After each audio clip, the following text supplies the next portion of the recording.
I now declare the July 2026 Agenda Briefing Forum open at 6:30 p.m. and welcome all those in attendance. I invite Councillor Barber to read the acknowledgement to country.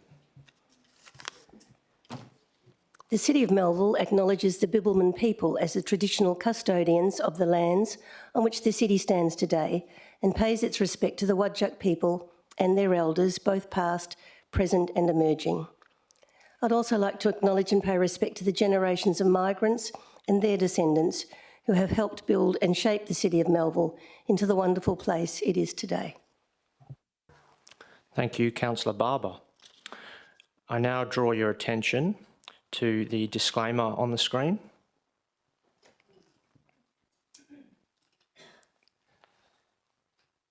The affirmation of civic duty and responsibility. The advice of audiovisual live streaming, recording and transcription. The purpose of the Agenda Briefing Forum. And finally, the privacy and responsible information sharing collection notice on the screen.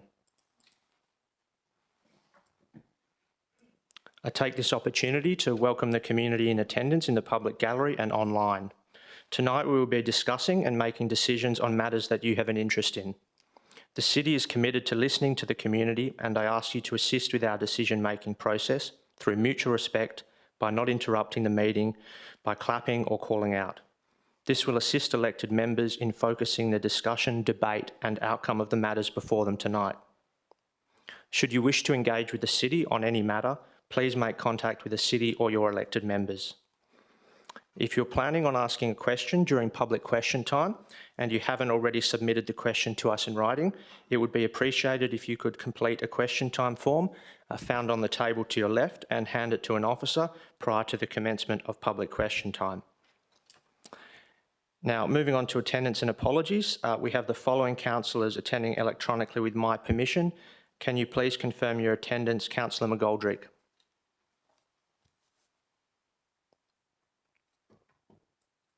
Yes, I can, Presiding Member. Thank you. Thank you. We have apologies from the following councillors this evening: Councillor Panayotu and Councillor Spanbrook. And finally, the Mayor, Katie Mayer, is on approved leave of absence. Before we commence with the business of the meeting, I advise that a large number of deputations have been approved for this evening. To ensure everyone has an equal opportunity to speak, I will be adhering to speaking timeframes. I would appreciate it if all speakers keep their questions and responses concise and focused. If you require further information or would like to discuss any matter in greater detail, I encourage you to contact the elected members or city officers following the meeting. Thank you for your cooperation and understanding. We now move on to item 3, declarations by members. Are there any declarations by members who have not read and given due consideration to all matters contained in the business papers presented before the meeting? No. Declarations by members who have received and not read the elected member bulletin? Nil. Now, as I mentioned earlier, there are a large number of deputations approved for tonight's meeting. Firstly, from Mr G Jenke and Miss M Matthews of Applecross in relation to item UP 26/116, classification of land at eastern edge of Wireless Hill, Almondbury Road, Burragoon. Secondly, Mr T Will and Mr C Hayes of Perth in relation to item UP 26/117, proposed amendment to Local Planning Scheme 6, Lot 5, 414 Canning Highway, Attadale, inclusion of additional land uses. Additionally, we have a number of deputations in relation to item M26/93, special meeting of electors, 23rd of June 2026, motion carried.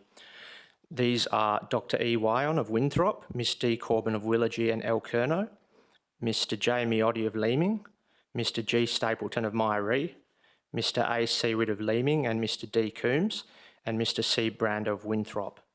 And lastly, in relation to item 15.1, notice of revocation motion, UP 23/4033 Canning Bridge POS option analysis report from the 18th and 19th of April 2023 ordinary meeting of Council, We have 2 deputations approved, the first from Ms S. Fliss, Ms P. Sampson and Ms J. Horton of Applecross, and second from Ms F. Kennedy and Mr D. Kenny of Applecross. I will call you each forward prior to the discussion of these items to make your deputation to the Council. Additionally, there has also been a written submission received from Ms C. Richardson in relation to item N26/93, Special Meeting of Electors, 23rd of June 2026, motion carried. We now move on to item 5, disclosures of interest. Can the Head of Governance please advise if there are any disclosures of interest for this evening? Thank you, Deputy Mayor. No disclosures have been received for this evening. Thank you. Thank you. Are there any further disclosures from elected members? Councillor Green. Yes, Presiding Member. In relation to a motion that I've put through today, I will have a disclosure impartiality. Thank you, Councillor Green. That's not on the agenda for tonight, so there's no need to make a disclosure of that. Okay. All right. Thank you. We now move on to item 6, public question time. I advise a now open public question time at 6:36 p.m. I advise that 15 minutes is allocated for public question time. Each questioner will have 2 minutes to ask their question and any follow-up question. Please ensure you're respectful in asking your questions. We have received a number of questions without notice this evening. If we have the question asker in attendance or if they have a representative to ask the question, please make your way to the microphone to ask your question when you are called. If there is no one in the audience to ask the question and the question is not taken on notice, the question and response will be provided in the minutes, which will be available to the public on Friday, 17th of July 2026. So firstly, Ms F. Kenny of Applecross, would you like to come forward to ask your questions? Thank you.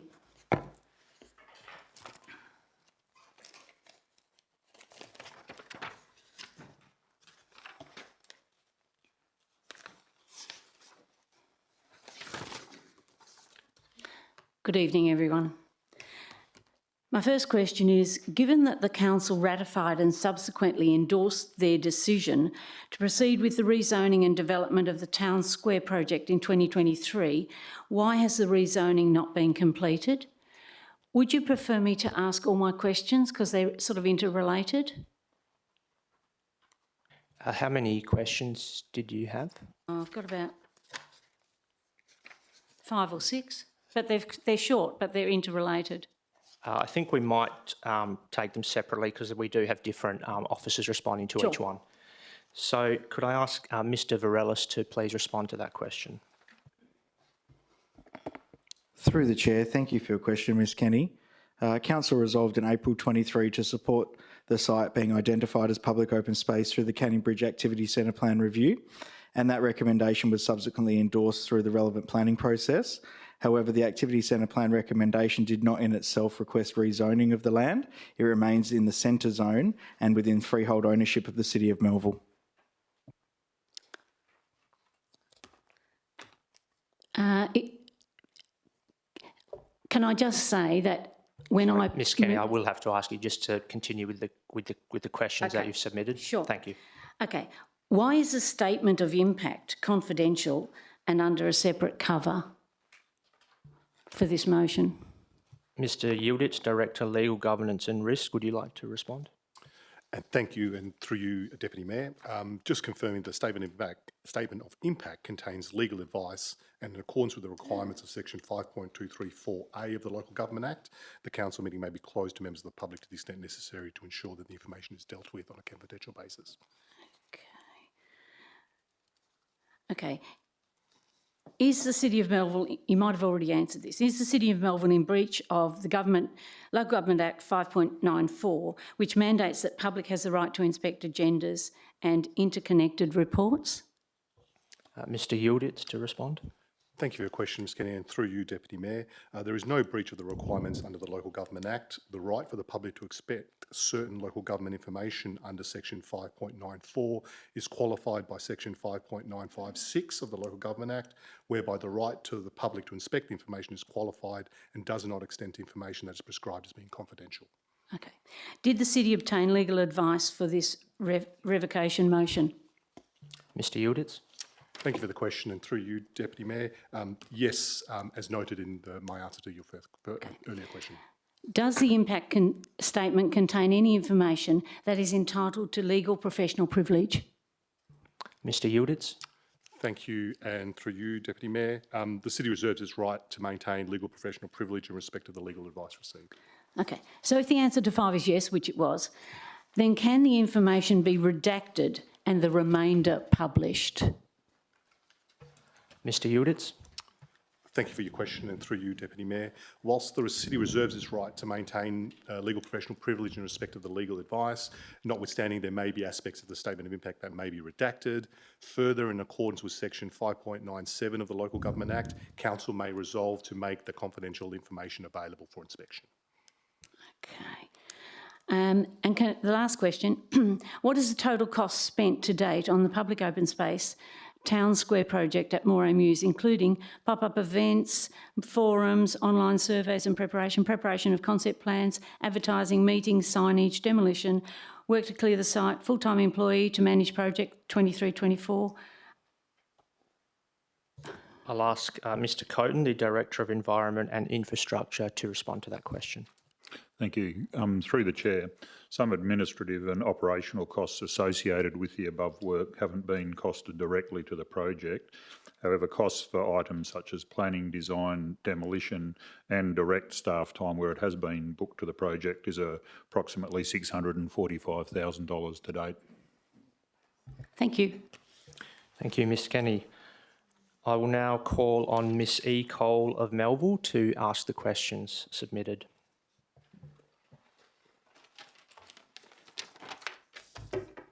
Thank you, Presiding Member. Sections 5.28 of the Local Government Act 1995 WA protects the statutory right of electors to require a special meeting of electors to consider specified matters of public concern.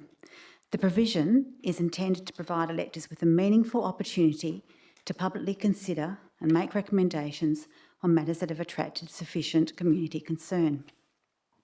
The special electors meeting held on the 23rd of June 2026 was convened following a valid petition concerning the proposed clearing of native vegetation at John Connell Reserve.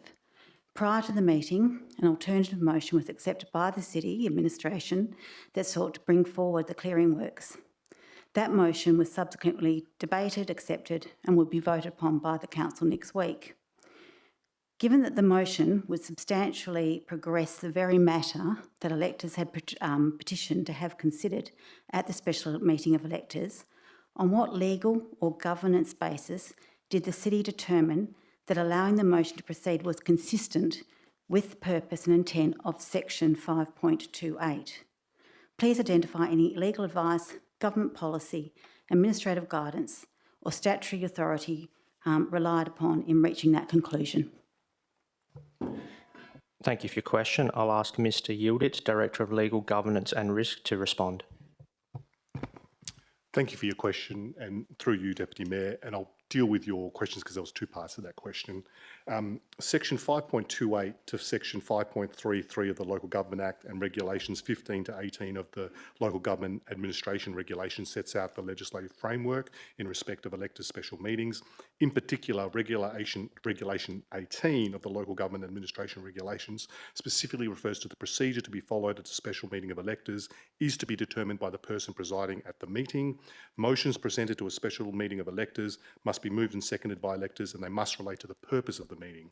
There is no legislative requirement that only motions that support the purpose of the special meeting of electors can be presented to the meeting.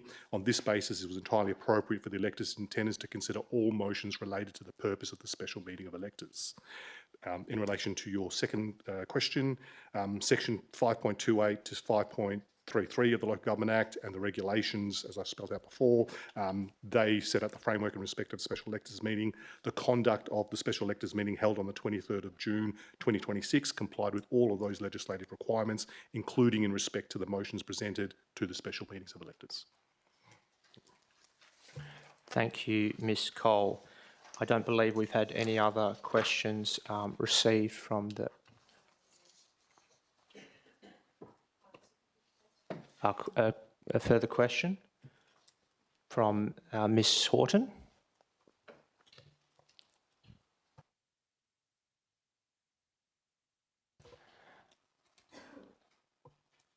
I'll ask Ms Horton to come forward if you'd like to first. Thank you.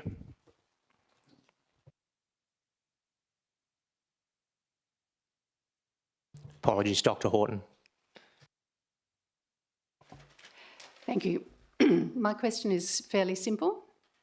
I just wanted to ask, with regards to the revocation motion for Morrow Mews, what level of community consultation or discussions with community took place between the councillors that put that motion forward and signed that motion? What level of discussion, community consultation had taken place?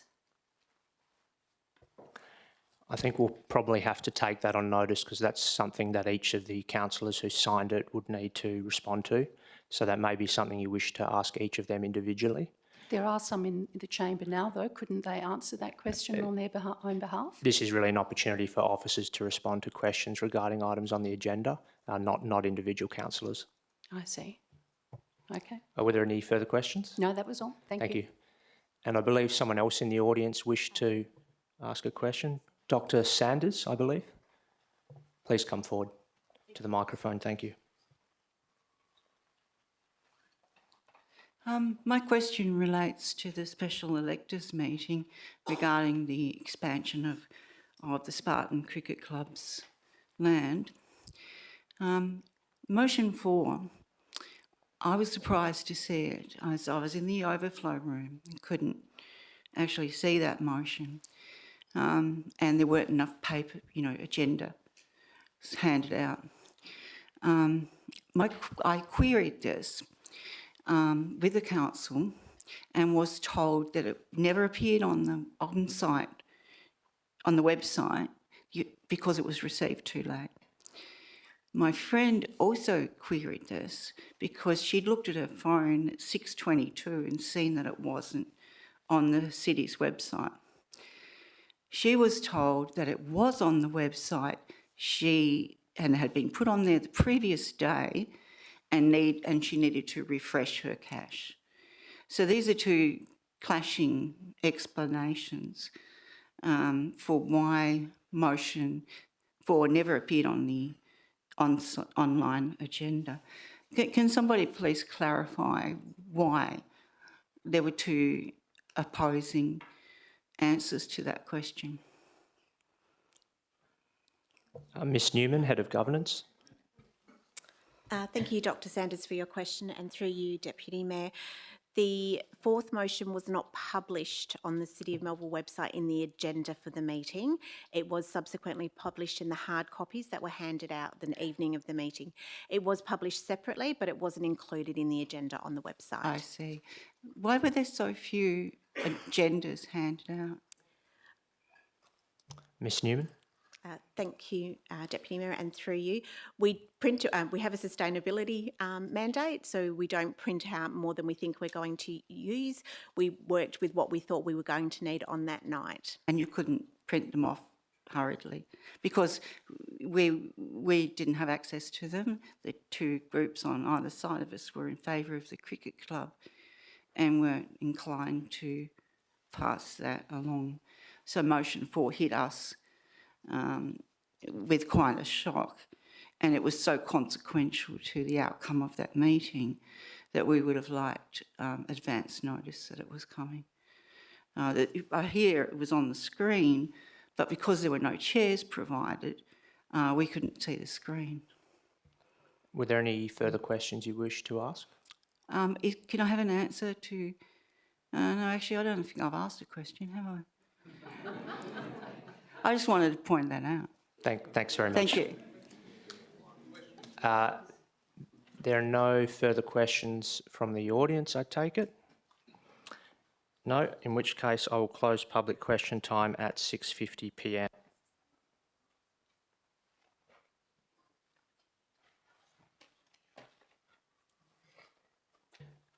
Now, we have no awards and presentations. This will be dealt with at the ordinary meeting of council, along with applications for new leaves of absence and the confirmation of minutes. Item 10, new business of an urgent nature. There is no new business of an urgent nature.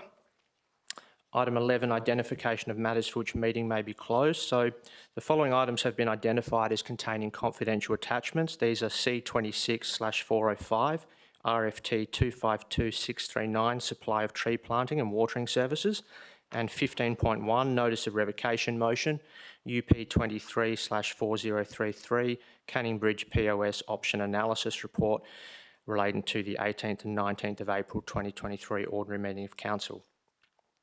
I advise the council that item 15.1 has received a number of deputations which will need to be heard prior to going behind closed doors if there are any questions in relation to the confidential attachment. As a reminder, elected members who have a significant number of questions regarding agenda items are requested, where practicable, to submit these questions via email to the governance inbox. These will be forwarded to the relevant officer for a response and included in the council meeting business papers. Should elected members wish to discuss any of the confidential attachments tonight, the items will need to be held until the end of the meeting, and we will need a motion to go behind closed doors. Councillor Wheatland. Thanks, Deputy Mayor. In relation to the rescission motion and the confidentiality aspect of it, is there an opportunity, like you probably just said it, there's an opportunity to discuss it and ask questions outside of the legal advice, but I did hear Mr Yildiz say that if we chose to under, where is it? I wrote it down, under 5.97, was it? If we ask for it to be redacted and published, then we can discuss it. Is it too late to do that tonight? Obviously it is. No, I think that was, I don't think that was the answer that Mr Yildiz gave. Mr Yildiz, do you want to clarify that then, clarify please? that matter? Thanks. Yes, thank you, and through you, Deputy Mayor. Council has the right to be able to make a decision in respect of releasing confidential information or just determining it's no longer confidential, but that will need a resolution of council in accordance with section 5.957 of the Local Government Act. Councillor Wheatland. So thank you. For that to happen, then we'll have to do that at the ordinary meeting of council. Can we do that at the start of the meeting, or when is the opportunity to do that, please? Mr Yildiz. Yeah. Thank you, and through you, Deputy Mayor, I would suggest that be at the time of the rescission motion, when the rescission motion is presented, as it relates to that particular item. Councillor Wheatland. Could we put in a notice of motion in regards to it? Mr Yildiz.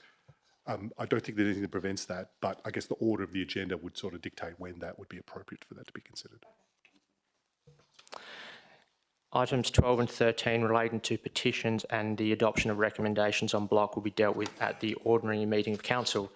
So we now move on to reports, which is the bulk of tonight's agenda. So I will bring forward items for the convenience of those providing a deputation. I will start by bringing forward UP 26116, classification of land at eastern edge of Wireless Hill, Almondbury Road, Burragoon. We have a deputation from Mr G Jenke and Miss M Matthews. Would you please make your way to the microphone and make your deputation? Please note that you will have 10 minutes to speak, with a further 5 minutes for elected members to ask questions. Thank you. Thank you, Deputy Mayor and councillors and officers and members of the public. Could I have the first slide, please? Okay, Friends of Wireless Hill are a volunteer group that help the council look after the park. And could I have the next slide, please? So this goes back to September 2024, when there was a part of the park down in the southeast corner which didn't have the same level of protection as the main body of the park. So our concern was to make sure that that protection was upgraded to keep the park entirely as a Class A reserve. Next slide, please. So this is the map that you'll see when you go for a walk around Wallace Hill. Down in the southeast corner, next to the council offices here, is a package of land which is not included in the Bush Forever Reserve, which is Class A reserve. The highlighted block is a Class C, which just means it's public open space. But for most of the public, when they go to the park or look at a map like that, it's considered to be part of Wallace Hill in general. So we started with the proposal to upgrade that section. The council commissioned a report which became due in July last year. The report addressed all sorts of planning issues, but not the heritage and environmental value of that block of land. So the council then asked for a report on those environmental aspects, and the report became available at the beginning of July and is an appendix in the meeting, ordinary meeting of council next week. So moving on to the next slide, please. So the land is just known as number 4 to 6 Almondbury Road, and it includes also part of the adjacent block to the east, which is known as Lot 52. So that's the area we want to add to the park, and if you could go to the next slide again, please. So it is the two lots that are public open space are highlighted in red. The blue strip along the margin is land that's between those cadastral boundaries and the fence. So it, to all intents and purposes, is part of the park, and this current motion considers both the red and the blue areas as the block of land to be considered at the next meeting of council. Next slide, please. Okay, so why is this block of land important? Well, when the federal government bought this site to build one of 2 radio stations in Australia, there was a sister station in Sydney and this station.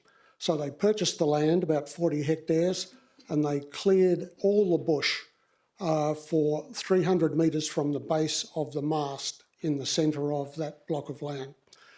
So you can see that there's no big trees there, but there are the natural bush is still present in the 1930s down in that southeast corner. You can see to the north the suburbs of Ardross and Applecross don't really exist yet. Next slide. So by the 1970s, the radio station closed down in 1968. The land was transferred from the Commonwealth to the state government, and you can see that a lot of the park was affected by clearing, but pretty good quality bush exists south of Davey Street and in the block of land we're discussing tonight. So the south of Davey Street became the suburb of Burragoon, and east of the council offices is now Hoyt Cinemas. So we've lost lots of old vegetation. So this is a part of the general Wallace Hill Park that is got the greatest chance of looking anything like the landscape before Europeans came to Western Australia. Next slide, please. And today we've got suburban development right up to the edge of the park. And this area here really needs to be conserved as one of the best. It's most likely to have the best quality vegetation and and insect species and so forth. Next slide. So this is important because, as I said, there's been no significant disturbance and it's much like its original condition. Next slide. The environmental report that was completed during August, September and November last year identified a whole range of species which are present and identified the bushland as in very good conditions, and in particular it qualifies, that block of land is under the Commonwealth Act as endangered Banksia woodlands threatened ecological community. So it's important. Next slide. In terms of the cockatoos, it contains big old trees with some hollows that are there for breeding, and in time a lot of those other trees will become suitable for cockatoo nesting. And this block of land is also contiguous with Wireless Hill itself. Next slide. So here are some of the trees that are present in that block of land. You don't grow trees like that in under a couple of 100 years. Next slide, please. So it also contains some Aboriginal heritage there, but one of the main reasons for keeping land like this in a pristine condition is that you need three things for the Australian native orchids to be present. The plants themselves, the fungi in the soil, which helps the plants gather nutrients and moisture, and the insects which pollinate the flowers, because some of these plants have just one specific pollinator. So if you lose the insects, you lose the plants, or if you affect the fungi in the soil, you lose the plants as well. Next slide. So that's the main thing to emphasise. We need to keep the ecological community intact. This is a unique asset to the city of Melville. The flowers are starting to come out now at this time of the year. They're earlier than usual. And people come from a long way to see these kinds of displays. Next slide, please. And you know, some people might say, well, why not just leave it as public open space? Well, Class A makes conservation the primary purpose of protection.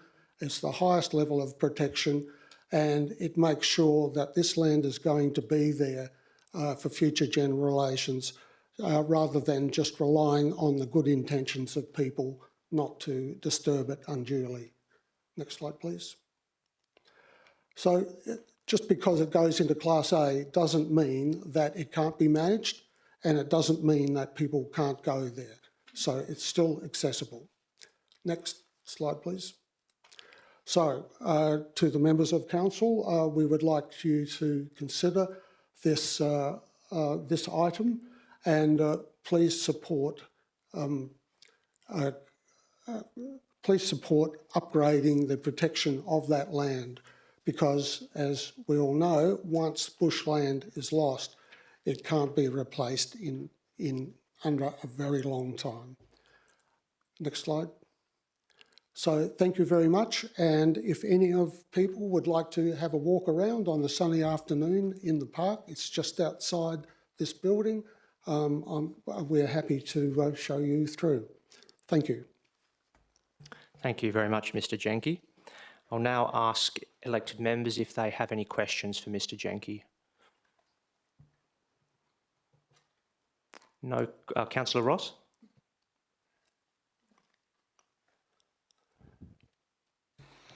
Thank you, Deputy Mayor. Through you, my question is, firstly, thank you for a very informative and good presentation. My query to you is, have you seen the officer recommendation on this item, and which recommends progression of this through to a Class A reserve? And are you requiring any change to that recommendation, or are you just talking to us to ask us to support the officer recommendation? Thank you, Councillor Ross. We would certainly support it, but we would just like it to happen faster. The officer recommendation is to write another report in a year's time and then consider it, make a decision 6 months after that. So we are wondering why it needs to take so long to progress it should the council decide in favour. Any further questions from elected members? There being no further questions, we'll thank you, Mr. Jenke, for your presentation. And we'll now have a short officer presentation from Mr. Ponton, the Manager of Strategic Urban Planning. Mr. Ponton, you have 3 minutes for your presentation. Thank you. Thank you, Presiding Member. Mr. Jenke's presentation has covered most of the officer presentation, so I should be able to keep it brief. If we can have the slides, thank you. So as mentioned, we're talking about the red area shown on the screen and the blue area. The red area currently Class C designation, and the proposal is to move to Class A. The blue area is a piece of freehold land owned by the city, and it's also zoned land. It forms part of the centre zone of the Melville City Centre Structure Plan. Next slide, please. Most recently, ongoing investigations into the classification of land have looked at ecological studies, and as per the most recent presentation, those investigations have confirmed that the vegetation is of a high standard. Previous concerns relating to access through the perimeter land and the question of bushfire management are also largely resolved. Next slide, please. So the officer's recommendation is to proceed with the further land administration studies and options analysis with a view to moving towards A-class designation of the land. There is a range of land administration pathways that need to be investigated. There's also the parallel requirement to explore metropolitan region scheme reservation of the land. Most importantly, however, we need to have a look at options to secure the value of the freehold portion of land, Lot 52, that blue area on the map. Whilst the recommendation is to move towards Class A designation of that land, it is freehold land, it is zoned land, and there's an obligation to look at options to recover that commercial value, either through offsets or some other arrangement. So those investigations are part of the recommendation, and they will require additional research. Next slide, please. I think that's also really open it for questions. Thank you, Mr. Ponton. Elected members, I have Councillor Wheatland first. Thank you, Deputy Mayor, and thanks for your presentation, Mr. Jenke, and also you, Mr. Ponton. I just wondered, in the blue area, is that where the scar tree is located? It's been pointed out to me before. On the way in, there's a scar tree on the left-hand side of the driveway. Is that where that's located? Mr. Ponton. Thank you for the question. It's in the vicinity of that blue area. The blue area that we have highlighted is basically the perimeter wire fence to the area that appears as Wireless Hill. The scar tree is either just inside or outside of the of that blue boundary. In any event, the scar tree has additional levels of protection. Can I have a follow-up, please? Councillor Whelan. And is that, will that need the Aboriginal Heritage Act to come into play then? Mr. Ponton. We might look at that question in a little bit more detail. We're not proposing any change to the scar tree or the location of the scar tree. If anything, we'd be exploring additional protection to what is already in place, but we can add to that following the meeting. Thank you. Councillor Robbins. Thank you, Councillor Woodall, and thanks Mr Ponton and also Mr Jenke for your presentations. My question's around the time frame. So, Mr Ponton, firstly, why is 12 months required for the report back to Council? And then secondly, what would be the implications of the Council adopting a shorter time frame for that first presentation back to an EMIS and then for the second one back to Council? Mr Ponton.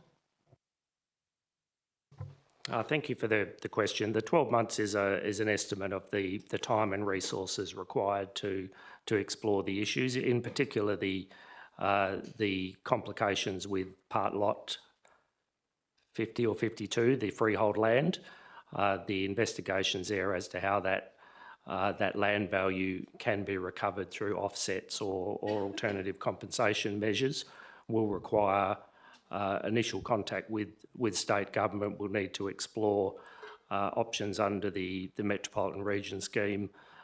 We just envisage that, particularly with that piece of freehold land, that there is a number of steps to ensure that we retain the community value of that site. Any further questions from elected members? Councillor Barber.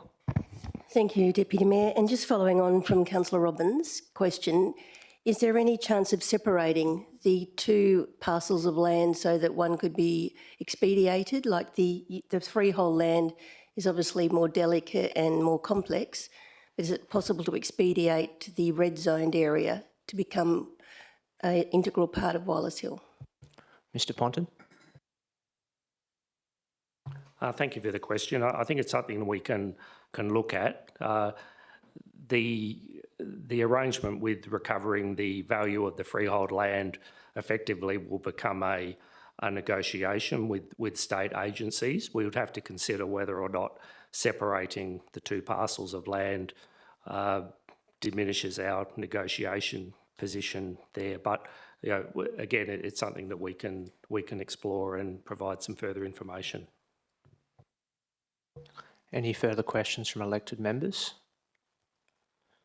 There being no further questions, thank you, Mr Ponton, and we'll move on to the next item, which I'll be bringing forward, which is UP 26/117, Proposed Amendment to Local Planning Scheme 6, Lot 5, 414 Canning Highway, Attadale, inclusion of additional land uses. I'll now ask Mr T. Will and Mr C. Hayes if you could please make your way to the microphone to make your deputation. You will have 10 minutes to speak, with a further 5 minutes for elected members to ask questions. Over to you. Thank you, Mr Presiding Member. My name is Trent Will, speaking in support of item UP 26/117, which is the proposed local planning scheme amendment at 414 Canning Highway, Attadale. I'm joined by Cameron Hayes tonight. Cameron's the Managing Director of Western Corporate, who are the proponent for the future proposed development of the site. I'll start by thanking the City's officers for their collaborative approach on this proposal to date, and I'll just be brief with my presentation tonight. I'll just run through the reasons why we need the amendment and comment on the additional use proposal from the report. So a little background, the intent is to deliver a high quality mixed use development at the corner of Canning Highway and Stock Road. As is documented in the officer's report, the development site comprises 4 lots. That is 3 lots under the proponent's ownership and 1 lot that is owned by the city under contract after being awarded through a tender process. The scheme amendment relates to only 1 of the 4 lots. That's not the one under the city's ownership.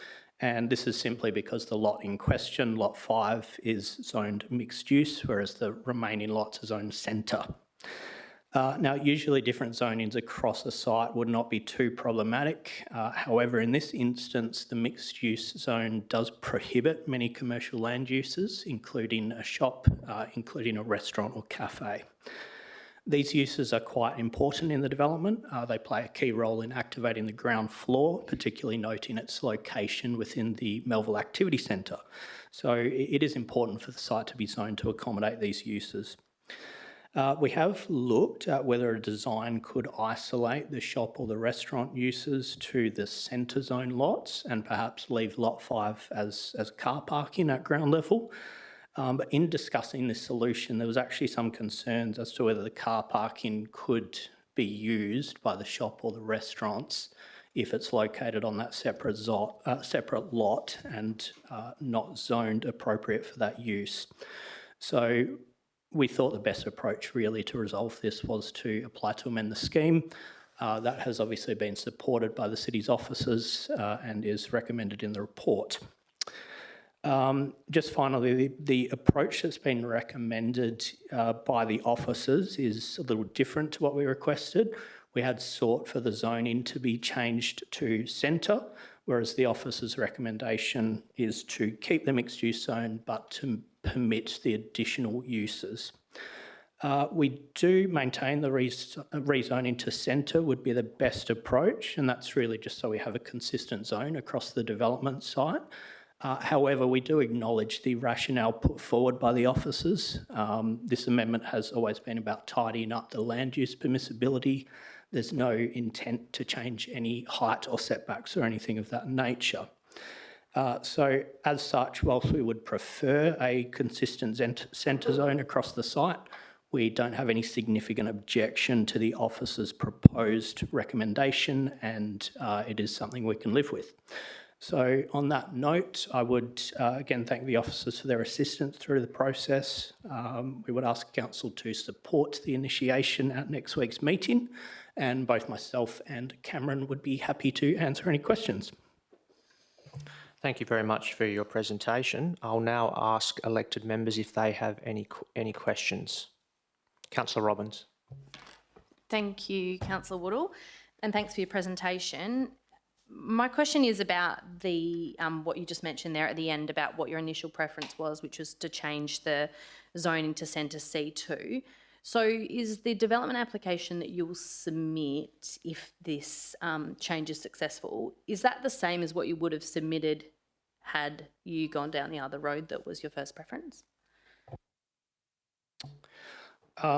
Yes, it is. The development application won't change regardless of how this scheme amendment progresses. And the development application is broadly in line with the height requirements of the activity centre, also seeking some additional bonus height, which is already permitted in the activity centre plan. So, yeah, to answer your question, we are still finalising designs, so I don't know exactly where we sit in terms of compliance, but it wouldn't pose a significant change. Are there any further questions from elected members? Councillor Wheatland. Thanks, Deputy Mayor. I'm not sure if this is how this is going to come out. In the particular uses that you've requested in the scheme amendment, and one of them is a bottle shop, is there plans to put a bottle shop in this location? A couple of the uses are just for contingency purposes. The main ones are shop and restaurant. The proposal for a liquor store small, the current idea is that the intended supermarket, which is about 1,000 square metres, would include a small liquor store portion within it. So that was the reason we had requested the liquor store small land use be listed as well. Any further questions from elected members? If not, thank you very much for your presentation, Mr. Wills. And we'll now move on to a brief officer presentation from Mr. Ponton, the Manager of Strategic Urban Planning. Mr. Ponton, thank you. You have 3 minutes again. Thank you, Presiding Member. Once again, the preceding presentation has covered most of the detail. So the application, as mentioned, is an amendment to the scheme. The option recommended by the city, as described, is an additional use for those additional uses listed on the screen. The reason for the additional use classification, rather than changing the mixed use zone to centre zone, offers the city with a little bit more control over built form. The centre zone is a little more generous in terms of potential bulk and scale of a future building, so we've opted for the additional use approach. As I say, gives us some additional control. Next slide, please. So just a location plan. The highlighted lot to the edge of the centre plan under the proposal would stay as a mixed-use zone and would have the built form controls of a mixed-use zone, but with the additional use as proposed. Next slide, please. So preliminary advertising of the proposal has been undertaken. We did receive one objection as a result of that preliminary advertising. The objection raises a range of issues relating to scale and intensity of future development. These issues are largely considered to be able to be dealt with through the development application stage, the next stage of the process. The decision that Council is being asked to make is to initiate the scheme amendment and commence the formal statutory advertising phase. As I say, at this stage we've just completed preliminary advertising, so the officer's recommendation is to forward the application to the West Australian Planning Commission seeking initiation of that formal advertising. And at the conclusion of advertising, the item would be returned for Council for a final recommendation to the state government. Next slides, please. It's just the indicative development submitted with the application. Open for questions. Thank you very much, Mr Ponton. Are there any questions from elected members for Mr Ponton? Councillor Robbins. Thanks, Councillor Woodall. Mr Ponton, the report says that the rezone, like if we had gone down the rezoning to Centre 2 route, that would introduce the potential for bonus height, which isn't currently applicable to the mixed-use zone. But the applicant just then seemed to indicate they'll still be seeking that bonus height. So could you provide some clarity around that, please? Mr Ponton. Thank you for the question. Yeah, the bonus height is applicable to the centre zone, and the structure plan also gives provision for land which is located on a corner, so there's additional bonus available in that regard, whereas the mixed-use zone doesn't offer that option. The bulk of the built form in the indicative proposal that has been submitted is in the centre zone land. That's the key point of difference, and I think that's the reason why the applicants aren't overly concerned about the approach that we are recommending. If the entire lot was to be zoned centre, then those bonuses would be applicable right throughout each of those properties. And in addition, as I say, that end lot would also benefit from the provision in the structure plan that gives an extra bonus for corner properties. Any other elected members wish to ask questions of Mr Ponton?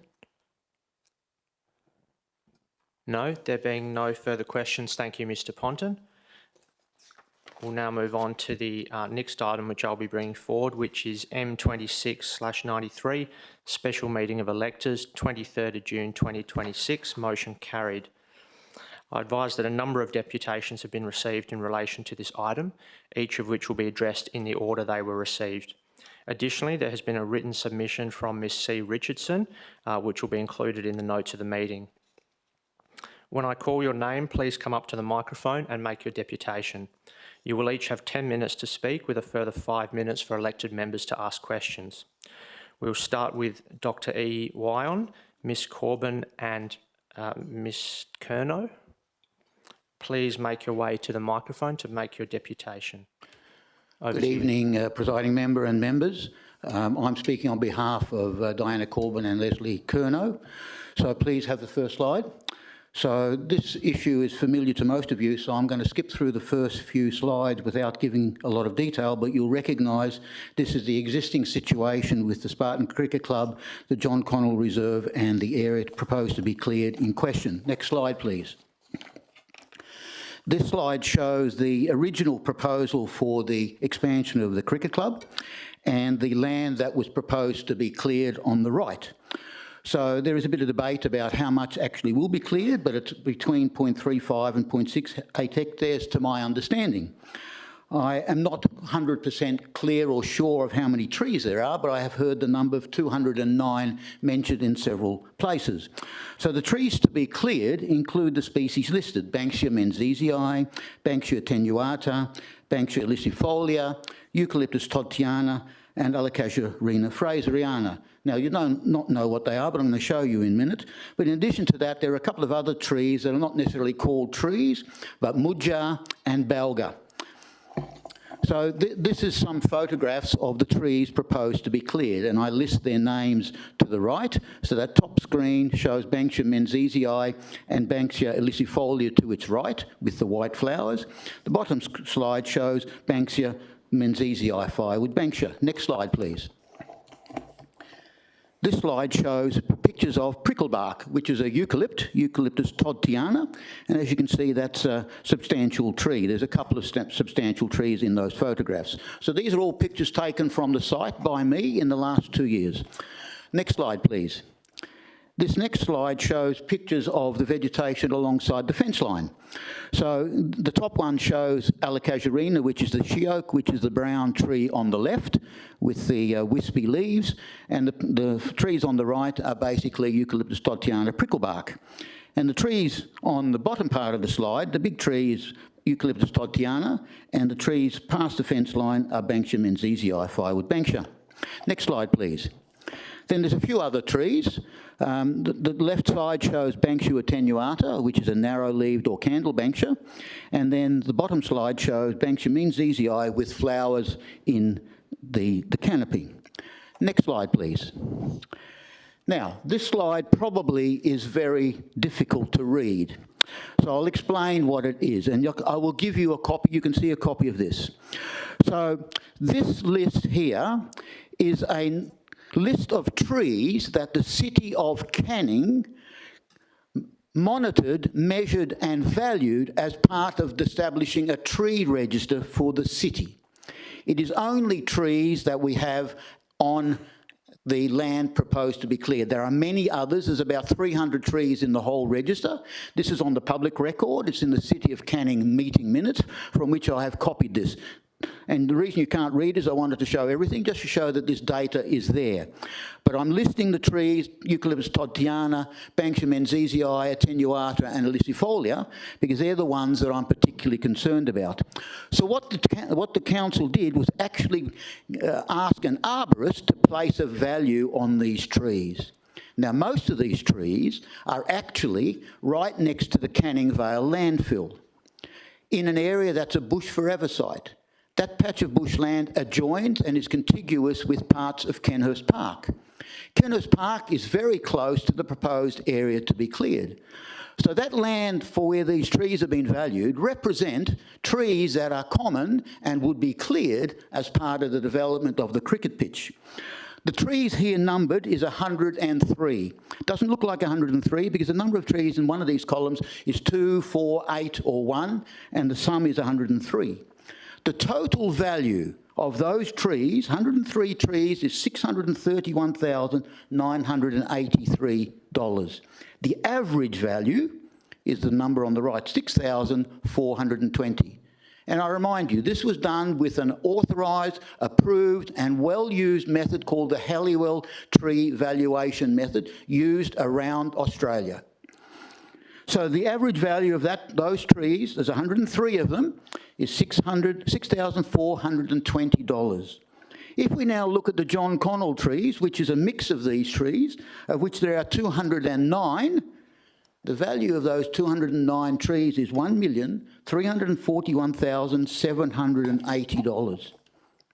The value of those trees to be cleared, to be removed for the cricket pitch is $1,341,780. Now that claim could be challenged, that it might be a little bit less, but this is an authorised number. Now what's interesting is that this number is very close to the amount that's proposed to be spent to replace these trees in Kenner's Park. Now whether that's deliberate or fortuitous or whatever, it doesn't matter. But what it says is that you will be spending, apart from all the works on the cricket pitch, you will be spending money to revegetate that, which is proposed or estimated to cost $1.3 million. But you're already destroying an asset worth $1.3 million, so the total cost is actually $2.6 million. Next slide, please.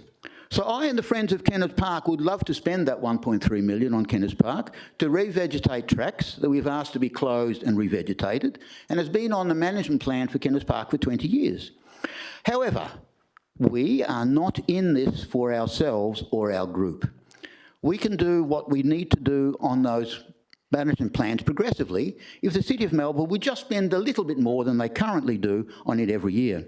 But what we want is something of benefit to the whole Leeming community, not just us, not just the Leeming Spartan Cricket Club, and certainly not at the expense of the environment and the whole Melville community through the cost. Next slide, please. The City of Melville has to find at least $3 million to fund the entire Leeming Spartan Cricket Club expansion project, or excluding the money that's already been raised by the cricket club to date, which is absolutely fantastic. And that might actually rise to $5 million or more if the revegetation is unsuccessful.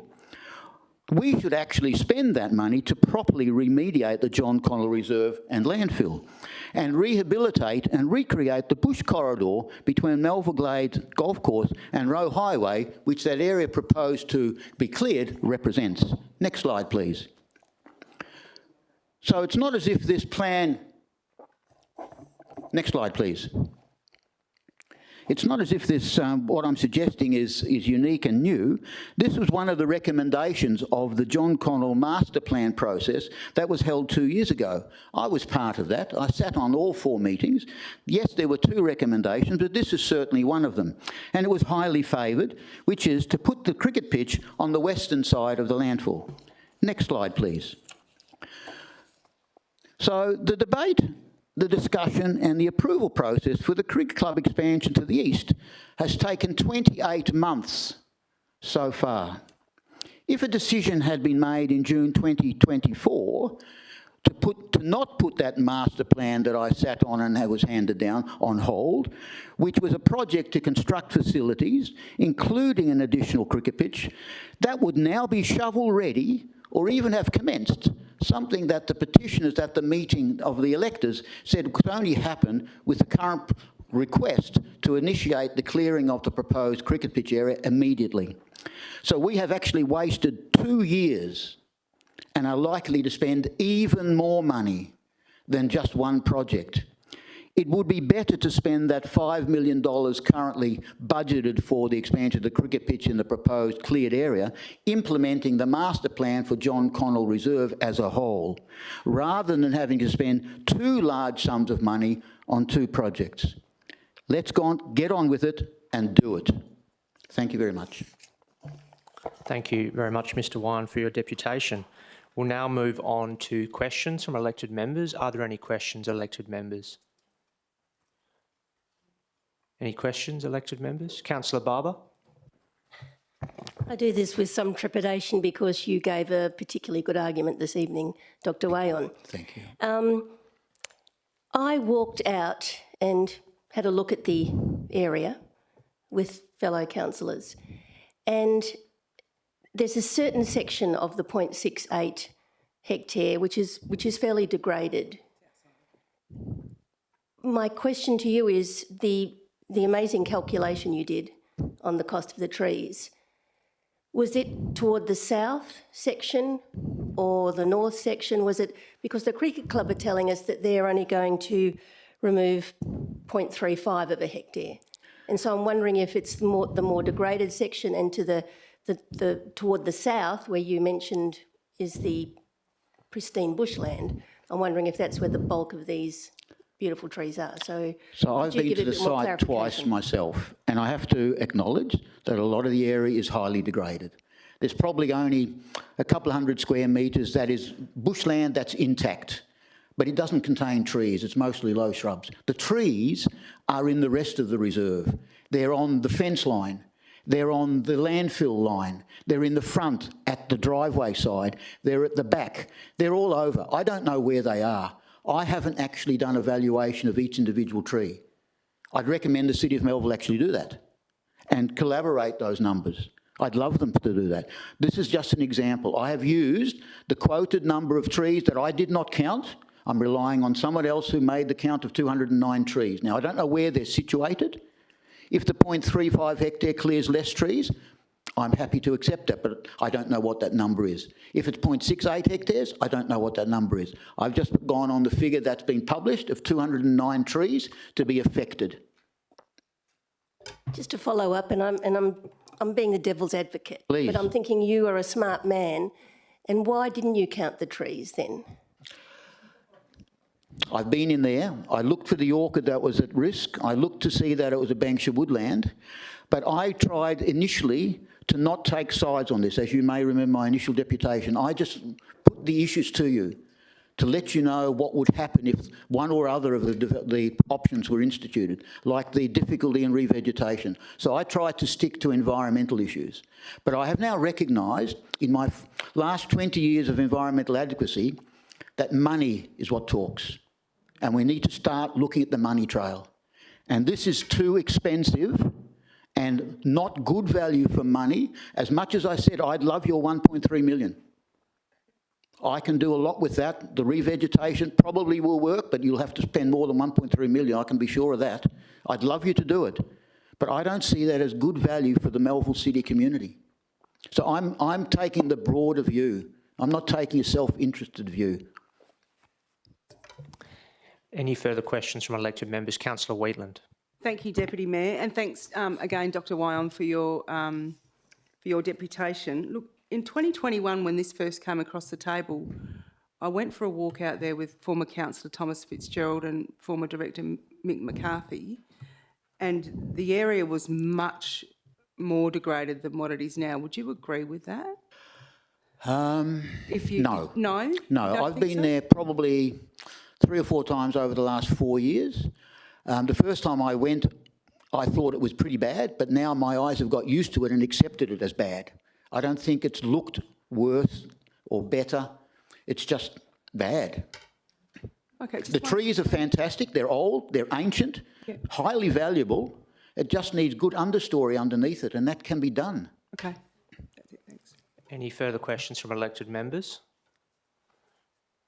I will just remind elected members we do have a number of deputations, so I've been lenient with the questions so far, but if we could have genuine questions asking for information that is not known, rather than questions trying to elicit a particular answer or leading questions, that would be appreciated. Thank you.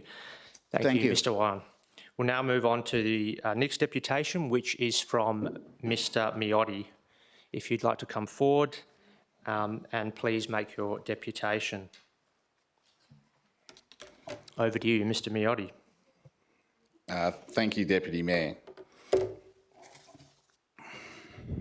Deputy Mayor and councillors, I speak tonight because what occurred in the lead up to and at the special electors meeting on the 23rd of June 2026 should concern every resident, every ratepayer and every elected member of the council, regardless of where they stand on the John Connell Reserve Oval Extension project itself. The issue before us now is much more fundamental than whether the Oval project should proceed. It is whether the city conducted a democratic process that gave electors a genuine opportunity to participate, to be heard, and to have confidence in the integrity of the outcome. Because if residents lose confidence in the integrity of a special electors meeting, they begin to lose confidence in local democracy itself.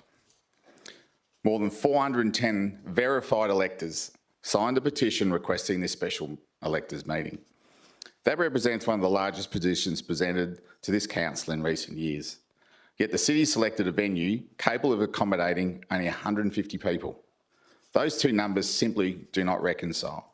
When more than 400 electors formally petitioned for a statutory meeting It is entirely foreseeable that attendance could exceed the capacity of a small conference room.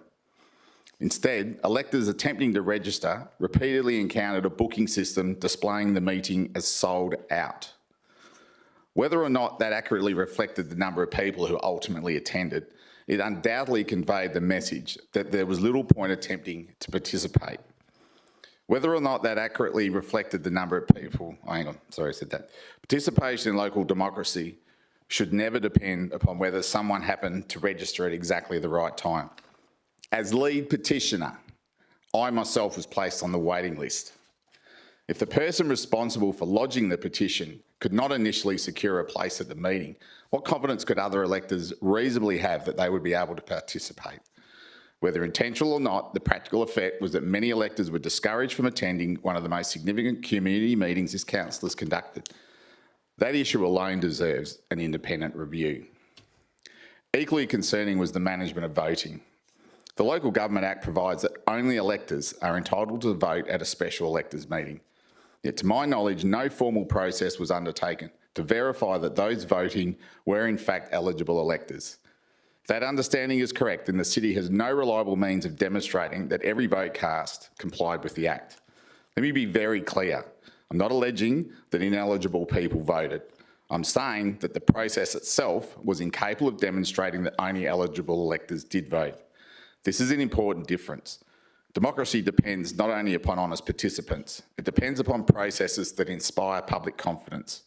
Where those safeguards are absent, confidence inevitably suffers. Oh, I've got a time up there. Unfortunately, what occurred inside the meeting did little to restore that confidence. Many residents have since described the meeting atmosphere as intimidating. Female speakers were interrupted. Residents were heckled. Community volunteers who simply wished to address their council were subjected to behaviour that should have no place in any civic forum. Respectful disagreement is healthy. Organised hostility is not. At a special electors meeting should be a place where ideas compete, not where speakers do. What I found particularly disappointing was that arguments supporting the City's own reports were too often not with evidence, but with that organised opposition. Council's own report examined 5 separate options for the future of John Connell Reserve. One of those options, option 3, required no clearing of native vegetation whatsoever.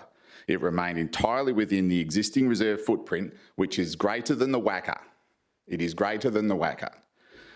It delivered a second cricket oval, it delivered an additional soccer field, and it upgraded sports lighting. And it did so for an estimated cost of approximately $2.1 million, less than half the preferred option.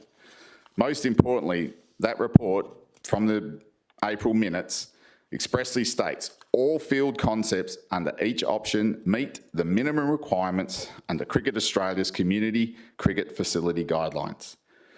The report identifies the preferred minimum boundary for open age community cricket is 50 metres, once again from those minutes. In response to a question on notice, officers were asked to confirm that understanding and confirm that Henry Jeffrey Oval, used by a club competing in the same South Metropolitan Cricket Association competition as Leeming Spartans, has a boundary of approximately that size. The City's response was simple: your understanding is correct. The City-owned report also explains that the South Metropolitan Cricket Council allows grounds with boundaries below 60 metres subject to association approval. The report does not conclude that option 3 was incapable of accommodating community cricket. Instead, it states that the option was not supported by user clubs due to the reduced field sizes, diminishing the quality of offerings supplied by each club. That is an important distinction. The issue is not whether cricket could be played. It was whether the second oval should be 50 metres, meeting the City's own identified minimum standard, or whether it should be larger. That is fundamentally a debate about preference, about quality, not necessarily about minimum operational need. I raise this not to reopen the sporting debate. Democracy requires more than access to a ballot. It also requires access to the relevant facts. Most extraordinary of all, the motion was introduced that was fundamentally inconsistent with the very purpose of the meeting. Electors had petitioned the council to review and reconsider its earlier decision. Instead, a motion was moved to reinforce that very decision. It raises an important question of governance. Section 5.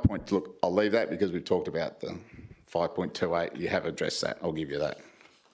However, if a special electors meetings can be redirected by motions fundamentally opposed to the purpose for which they were convened, then the statutory right of electors to call such meetings risks becoming largely symbolic. Future petitioners could spend weeks gathering hundreds of signatures only to find the meeting transformed into an endorsement of the very decision they sought to have reconsidered. I do not believe WA Parliament intended special electors meetings to operate in that way. I also wish to address, and I believe you've all been given a copy, has that been correct? That has been circulated. I also wish to address campaign materials distributed during the meeting. A leaflet organised by Mr D Coombs, Secretary of the Leeming Spartan Cricket Club, contained statements which we consider misleading and which, in our view, conveyed false impressions about me and others involved in the campaign. I have previously raised concerns regarding those statements. Regardless of where people stand on the project, Council should seriously consider whether disputed campaign material ought to be distributed at an official civic event convened under the Local Government Act. That conduct included authorising inflammatory campaign material directed at fellow community volunteers. Sport should bring communities together. It should never divide them. And let me say, community disagreement is healthy. Personal attacks are not okay. Heckling residents who come before their council is not okay. Gaslighting members of the community who hold different views is not okay. And creating an environment where people feel intimidated for participating in local democracy is not okay. Throughout this process, I've tried to focus on evidence, process and governance. I've accepted that reasonable people could disagree about whether the Oval should proceed.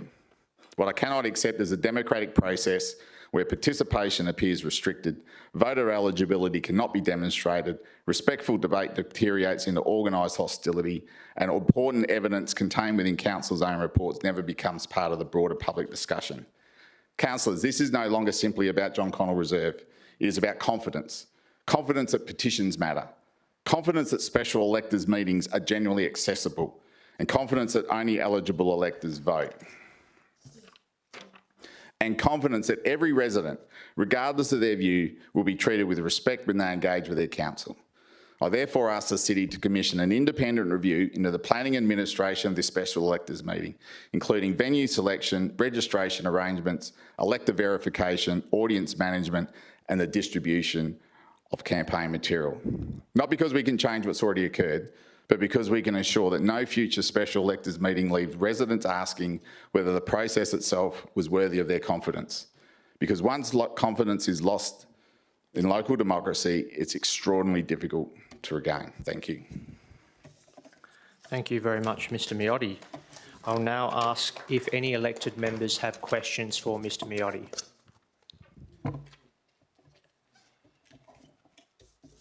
Any questions from elected members? If not, we'll move to the next deputation. Thank you, Mr Miotti, again. I'll now call forward Mr Stapleton. If you could please make your way to the microphone, and you have 10 minutes for your presentation. Over to you, Mr Stapleton. Could I have the slide up, please? One slide I've got. Thank you. Good evening, presiding member, councillors and city officers, and thank you for the opportunity to speak. My name is Guy Stapleton and I have been a ratepayer of the City of Melville for 32 years and currently reside in the suburb of Myree. So it's nice to know that my interests are directly represented by Councillor York and Councillor Green. Thank you. I'm speaking against the motion passed at the recent special electors meeting relating to the John Connell Reserve Extension project. We have a great opportunity tonight to begin the process to right the wrong of 23 years of neglect, to provide state-of-the-art facilities for a sporting and tourism precinct, the like of which has never been seen before, and demonstrate best environmental practice to ensure that our wildlife and the life of our endangered Carnaby's black cockatoos, our urban forests, particularly the remnant of Bankshire woodland found at John Connell Reserve, is preserved now and for future generations. We can make history, and we can begin the process of doing that tonight. Let's talk about what we know. We know that Carnaby black cockatoos are endemic to the southwest of Western Australia, which means that they are found nowhere else in the world.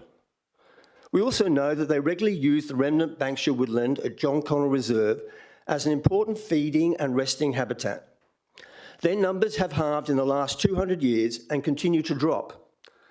They are federally listed under the EPBC Act and globally classified as endangered by the IUCN Red List.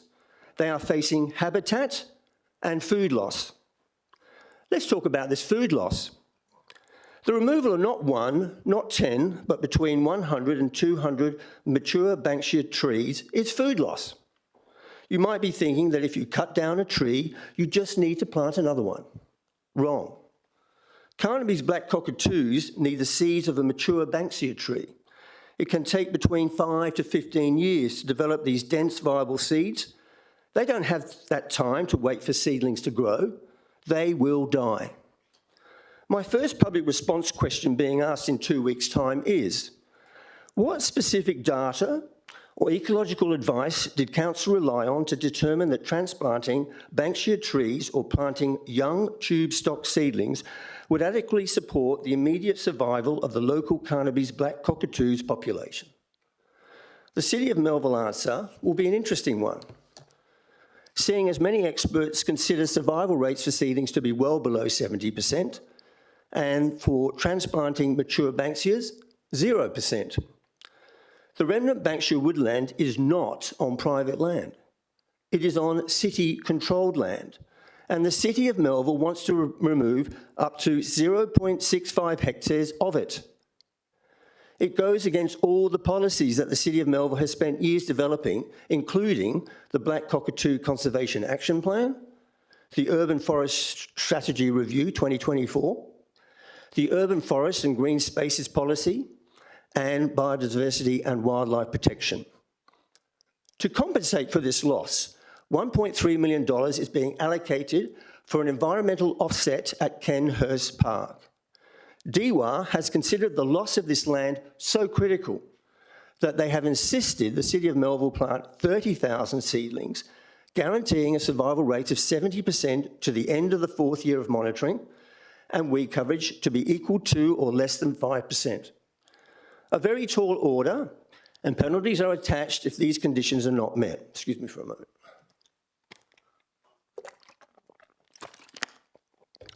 The Urban Forest Strategic Plan 2017 to 2036 Part A relates to city-controlled land.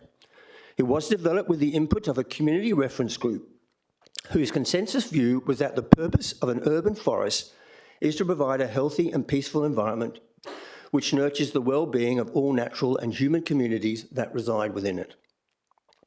Urban forest and green space policy state that intervention in natural areas limited to replacing senescent, diseased or dead plants with the same or similar indigenous species. Those 200 mature Banksia trees that are going to be ripped out of the ground are not senescent, diseased or dead plants, they are living. Madam Mayor and Councillor Barber strongly supported and actively voted for the establishment of the Melville Bird Sanctuary, which recognised the need to conserve the natural environment and bird life of the east and west regions that flank the Swan River. The same energy and action are now needed to preserve the remnant of Banksia woodland at John Connell Reserve. Let's create another sanctuary and call it the John Connell Black Cockatoo Sanctuary. This area will cover the remnant Banksia woodland and not only protect the Carnaby's black cockatoos, but also the vulnerable forest red-tailed black cockatoos. The Council can rescind any motions that agree to the John Connell Reserve extension. Rescinding motions are not new to the Council. Even futuristically, the green space of Mount Moru Mews in Applecross. Don't go there. Don't do it. But by rescinding the motion around the John Connell Reserve extension project, the City of Melville saves the cost of the environmental offset and the immense challenges that come with trying to meet the conditions set by DEWA. So what's the ultimate solution, I hear you ask? Well, it involves priority spending. At the end of the 26-27 financial year, the City of Melville will have $102 million in its reserve accounts. Those spending is earmarked for future projects, $40 million for the new Library, Museum and Arts Centre at Burragoon, and $7 million for the Heathcote project. The money can be redirected to the full rehabilitation of the Dundee Road landfill site. Hence, my second public response question is, could the City of Melville access and use a portion of the $102 million that it has in reserve accounts to fully rehabilitate the Dundee Road landfill site? Of course, the answer is yes. Any other answer is wrong. The City of Melville can follow due process and spend $70 million, it probably won't be $70 million, up to $70 million, including $10 million from the Refuse Facilities Reserve, to pay for the full rehabilitation of the Dundee Road landfill site, and still have $40 million left in the closing balance. It is possible. It is not the responsibility of the state or federal governments to fund this venture. It is the responsibility of the City of Melville alone. We cannot keep spending hundreds of thousands of dollars on maintaining it year in, year out. What a waste of money. The steps the City of Melville should take once the money has been allocated are to formally allocate remediation capital, fund a DWA environmental auditor, and commence early site works and testing protocols. Once fully rehabilitated, this part of John Connell Reserve will be able to support a turf cricket pitch for the Leeming Spartan Cricket Club, a synthetic pitch for the Leeming Strikers Soccer Club, a tourism precinct designed to help Melville ratepayers and tourists around the world enjoy observing the Carnaby's black cockatoos, and a plethora of other wildlife that call the Banksia woodland their home. There will be no loss of 200 mature Banksias and the precious remnant of Banksia woodland. And finally, just for tonight, but it will probably stay permanently on your mind, the Collingwood Magpies will be known as the Collingwood Carnaby's black cockatoos. No longer Carn the Magpies, but Carn the Carn. You know, the Carnaby's. Of course, we will have to change the team song as well. Good old Carnaby's forever. They love to show their crest. Side by side they stick together as Banksia becomes much less. Melville people are shouting, as all Melvinians should, for the remnant might be going where the Carnaby's once stood. So, for the Carnaby's, for the urban forest, for all those action plans, reviews and policies, etc., that are never properly adhered to, and to the City of Melville teams who put these publications together, thinking, why do I bother? Let's change that. For the Leeming Spartan Cricket Club, the Leeming Strikers Soccer Club, and tourism, and for simply experiencing the outdoors and the joy of seeing our wildlife. Enough of the 23 years of neglect. Just do it. Thank you very much, Mr Stapleton. I think that's the first time I've heard a song during a deputation. It was a nice change, so thank you. I'll now ask elected members if there are any questions for Mr Stapleton. Councillor Wheatland. Thank you. Through you, Deputy Mayor. Is it true that you've won an award, national award for singing as a science teacher at the City of... It is true. At the Melville Senior High School? Yeah, thank you. you. Sorry. Thank you. I'm not sure that was relevant, but I'll allow it. We'll take it on this notice. occasion. Any further questions from elected members? Councillor Barber. Got a question, not for Mr Stapleton, but for city officers. So We'll deal with those later. Any other elected members with questions for Mr Stapleton? No, there being no further questions. Thank you, Mr Stapleton, and we'll move on to the next deputation.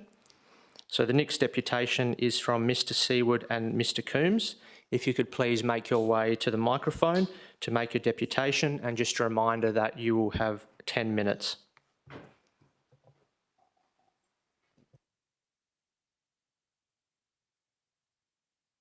No singing. No singing, I promise. Good evening, Acting Mayor and councillors. Thank you very much for the opportunity to present a deputation in relation to our successful motion at the recent special electors meeting on the much-needed John Connell Reserve upgrade. I'd also like to sincerely thank the City and all councillors for the considerable amount of work that has gone into this project over many years. We genuinely appreciate the complexity of delivering a project of this scale and recognise the considerable effort that has already been invested. The Leeming Spartan Cricket Club is not here tonight to ask Council to revisit the merits of the project itself. That question has already been considered on numerous occasions by Council over the years, and most recently by the electors of the City of Melville.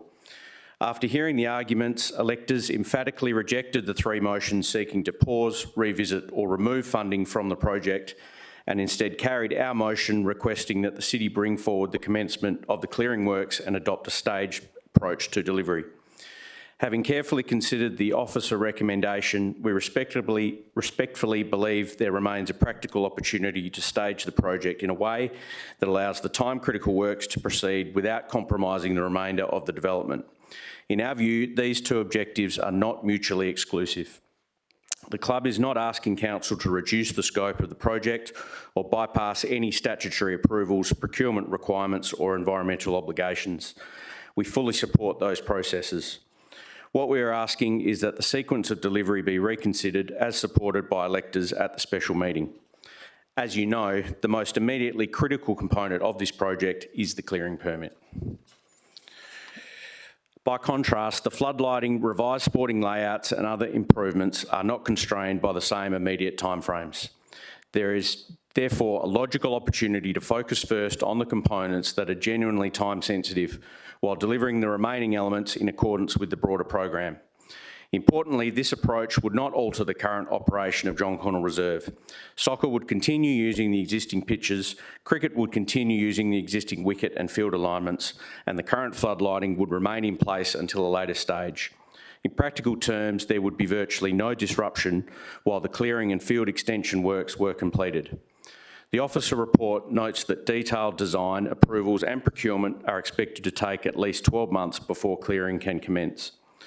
Our concern is that under these indicative timelines, there appears to be very little margin before the existing clearing permit timeframe expires, and we would welcome clarification from officers on how that risk is intended to be managed.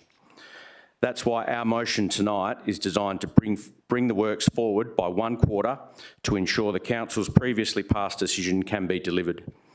We believe that there is a far more prudent approach than relying on a program that leaves very little contingency should unforeseen delays arise. If anything, the need to expand the oval has now become even more urgent. Just yesterday, our club is in the position where our under-17 girls have reached an age where they need to move into senior cricket, yet we are struggling to create an additional side because we simply do not have the playing space. The same pressures are being experienced by many sporting clubs across the city, and with cricket and soccer, the two biggest sports in the world, demand has never been higher. As has been stated time and time again, additional playing space at John Connell Reserve through this minor field extension will have flow-on effects well beyond our own club and sport by reducing pressure on other reserves throughout the city. Ultimately, the request in this motion is actually quite modest. We're simply asking the city to complete the foundations of the project first. So if we were building a home, we wouldn't be waiting until the roof has been framed, the windows installed and the kitchen delivered before pouring the concrete slab. We complete the foundations first because everything else depends upon them. The same principle applies here. The clearing and field extension are the foundations of this project. Once those works are complete and the permit obligations have been met, the remaining components can continue in an orderly manner without jeopardising the approvals already obtained. This project has been considered, refined and endorsed over many years. It has been supported by Council through its April decision, by the sporting community that relies on these facilities, and most recently by the electors of the City of Melville after both sides were given every opportunity to present their case. Every major project reaches a point where planning must give way to delivery.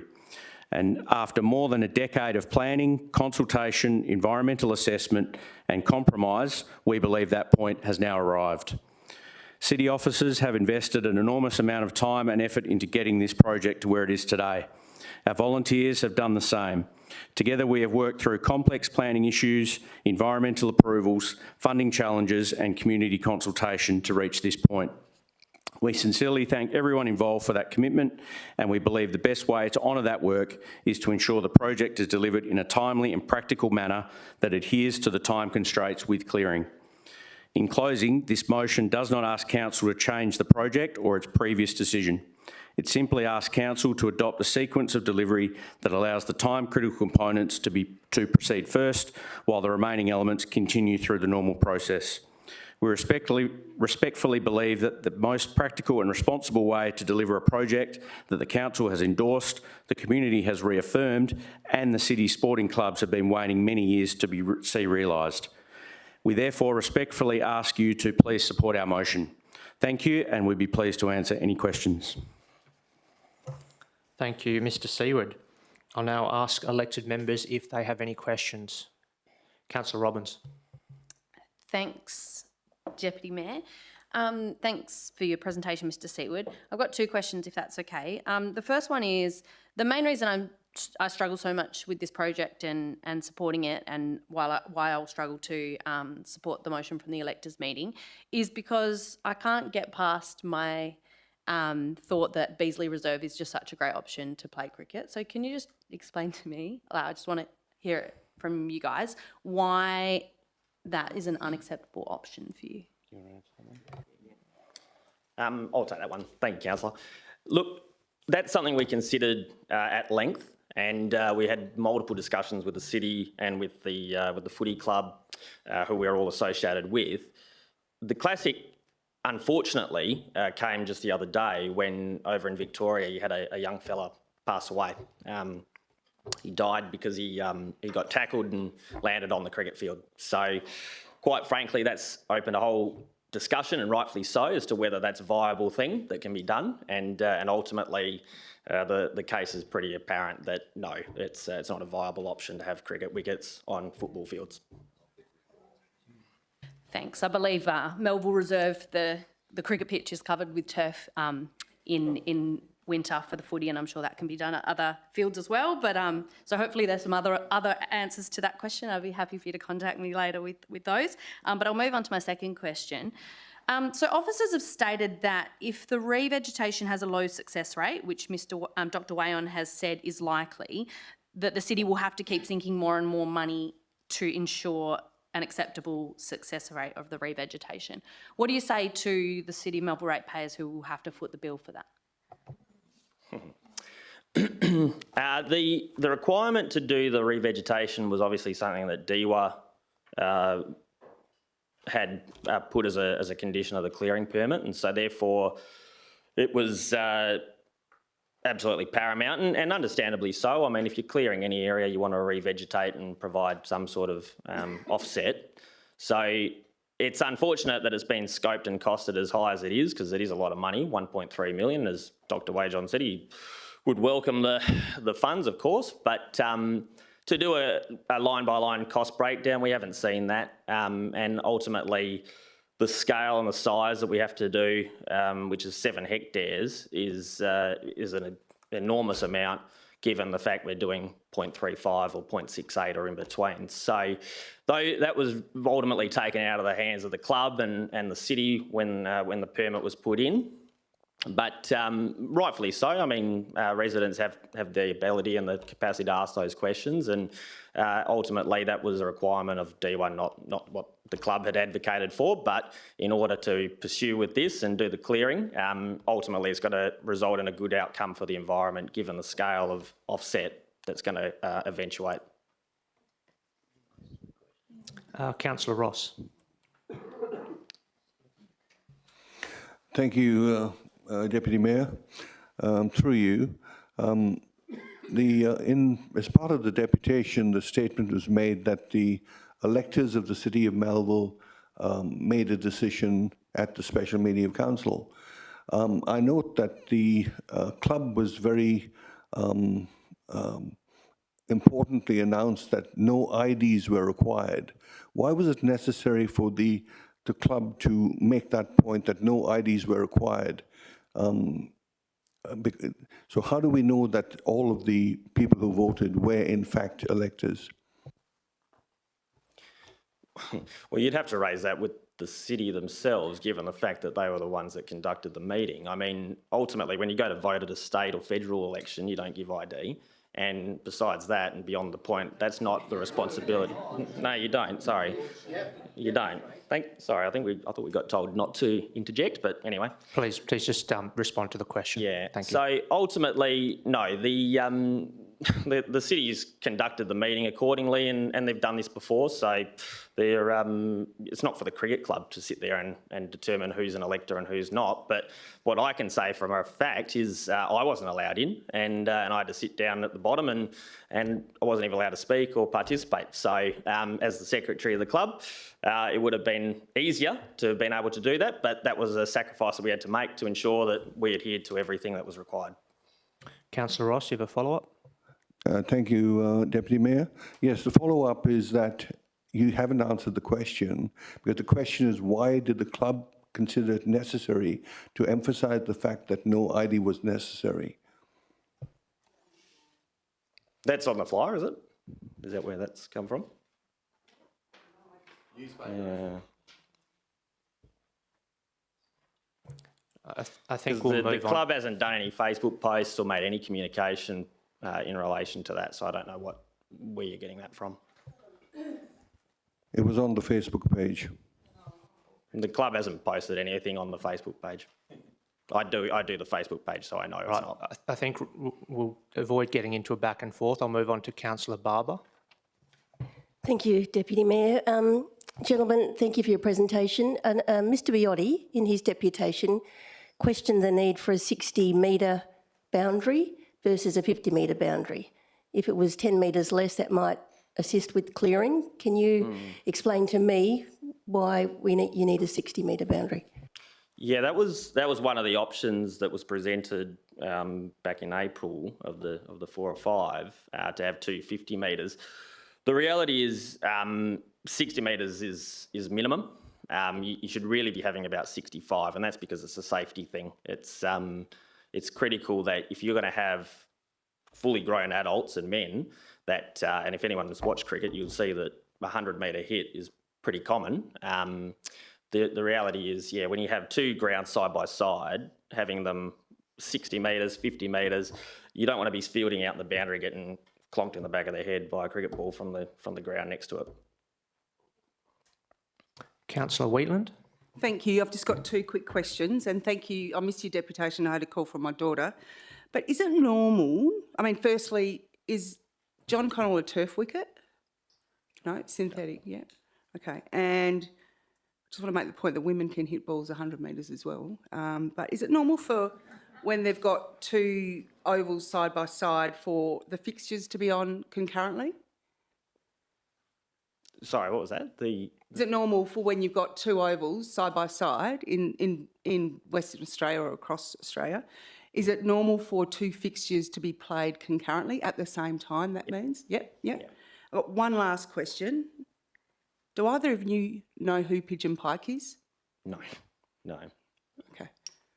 Because Pigeon Pike's been doing some quite nasty things on social media, coming after councillors and people in the community, and there are members of your cricket club laughing Councillor, and I'm scoffing. aware of that, and unfortunately that just shows the deterioration of the argument that's come from both sides. I mean, Okay. I don't know who it is, and quite frankly, it's not something the club endorses. It's not something that, we're 100 years old. We're better than that. Okay. What I have seen, and I will make this point, quite frankly, is the bombardment by one of the, I think whoever it was that ran in the local ward council. He repeatedly tried to make the issue, and it became a club versus him issue. But my question wasn't about that, sorry. I'm not putting you on the ropes because I don't appreciate getting Right, called I think weak we'll draw the line at there. all. Thank you, Councillor Whelan. Are there any further questions that are genuine questions? I think it became a statement. Are there any further questions? Councillor Green. I'd just like, given that we've had a claim of misinformation on a flyer from the cricket club, I'd just like to perhaps have you state, as secretary of the club, if you're aware of items of misinformation that you have seen, perhaps in the council chambers. You didn't make it into the room for the obvious reasons, but can you state for us that you are aware of misinformation that has been spread across social media or perhaps at the special electors meeting? Councillor Green, are you asking about general information or in the flyer printed by the cricket club? No, the flyer by the cricket club was just basically that's just a precursor to my question, which is that there are claims that there is misinformation on that flyer, for example. I'm just wanting to hear from the club themselves whether they're aware of misinformation that was from the other side of the argument. From the other side, yeah, look, absolutely there has been.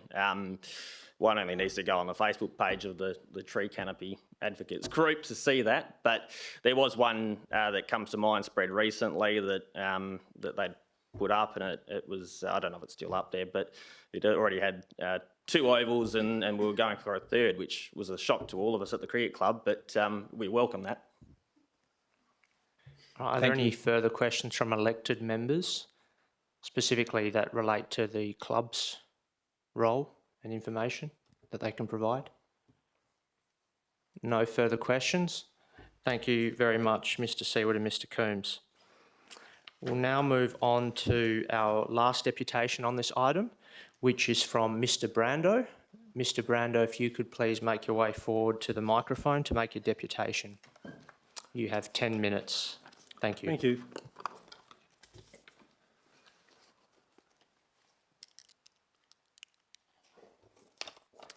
So let me first introduce myself. I am a Winthrop resident and not in any way associated with the Leeming Cricket Club. I do have an interest in increasing the native habitat in Melville, and in response to a request from Councillor York, I've made submissions on this topic, which I'll summarise today. But first I'd like to make some observations about the special meeting of electors on 23 June. Now, I first want to acknowledge 2 points that Mr. Miotti made. And the first was, I took quite a bit of notice of the registration process because when I registered online, I also was put on the waiting list. So I did not know whether I was entitled to attend or not, but I came anyway. And it turned out it was okay. But I take his point about that online registration process needs to be fixed. Second thing was, obviously, it was obvious to everyone that the room was too small. Now, having said that, during the special meeting of electors on 23 June, I was concerned that statements were made questioning the registration process. Well, here is my account on the night, and I wrote this before I came, all right? I walked into Melville Council building at approximately 5:40 p.m. on 23 June. There were 3 or 4 queues to the registration desk, and when I registered, the gentleman I spoke to could not find my name on the list, which surprised me because I had electronically registered. So he asked me to write my name and address on the back of the printed list of names that he did have, and that is what I did. I also offered to provide identification, but the gentleman at the registration desk said that it was not necessary to provide identification. So I completed the registration at approximately 5:55 p.m. And in the 15 minutes that I was standing in the queue to register, I did not witness anyone being asked to show identification. I did not witness anyone being turned away. In fact, everyone I saw in registration queue received a single voting card, and I was watching that carefully because I was concerned that I would not be allowed to enter because of the response from the online system. I do not recall anyone in the queues failing to receive a voting card. I do not recall anyone protesting that they had been treated unfairly. The queues were very quiet and well behaved, and everyone waited patiently to be registered. I did not witness any altercations or objections that they were being treated unfairly. And at 5 to the hour, I did receive an agenda and a handout, although I accept that the registration process continued for another 10 or 15 minutes, sometime after 6 o'clock, to allow additional people. So they may have run out on that point. But anyway, that's my record of, I felt the registration process was fairly fair and followed procedure. On to my submissions on increasing native habitat in Melville. As I said, I'm a Winthrop resident, not in any way associated with the Leeming Cricket Club, but I do have an interest in increasing the native habitat. And quite independent to and well before the special meeting of electors on 23 June, I submitted some suggestions to Melville Council for increasing native habitat in Melville City. My submission was in response to questions from Councillor Crawford York, who had spoken to me personally about the opportunities for increasing tree cover in Melville, and Councillor York represents the ward that I live in. My submission to Melville Council focused on, number one, the opportunity to significantly increase leaf cover and habitat by adopting mass plantings of trees in our existing parks. For example, Robert Smith Park, Piney Lakes, Blue Gum and Bull Creek Park. Now, I encourage everyone present to open up Google Maps and have a look at Robert Smith Park because there's about 3 hectares of foreign pine trees and plantation, and there's about another 3 hectares of native trees that have been planted by the council and that are doing very well. Some of them are 40 and 50 feet high. So the council has some stunning success in planting trees in our park, and it's a beautiful park for that reason. So the opportunity to significantly increase leaf cover and increasing tree cover in existing parks would essentially green the whole municipality, in my humble opinion.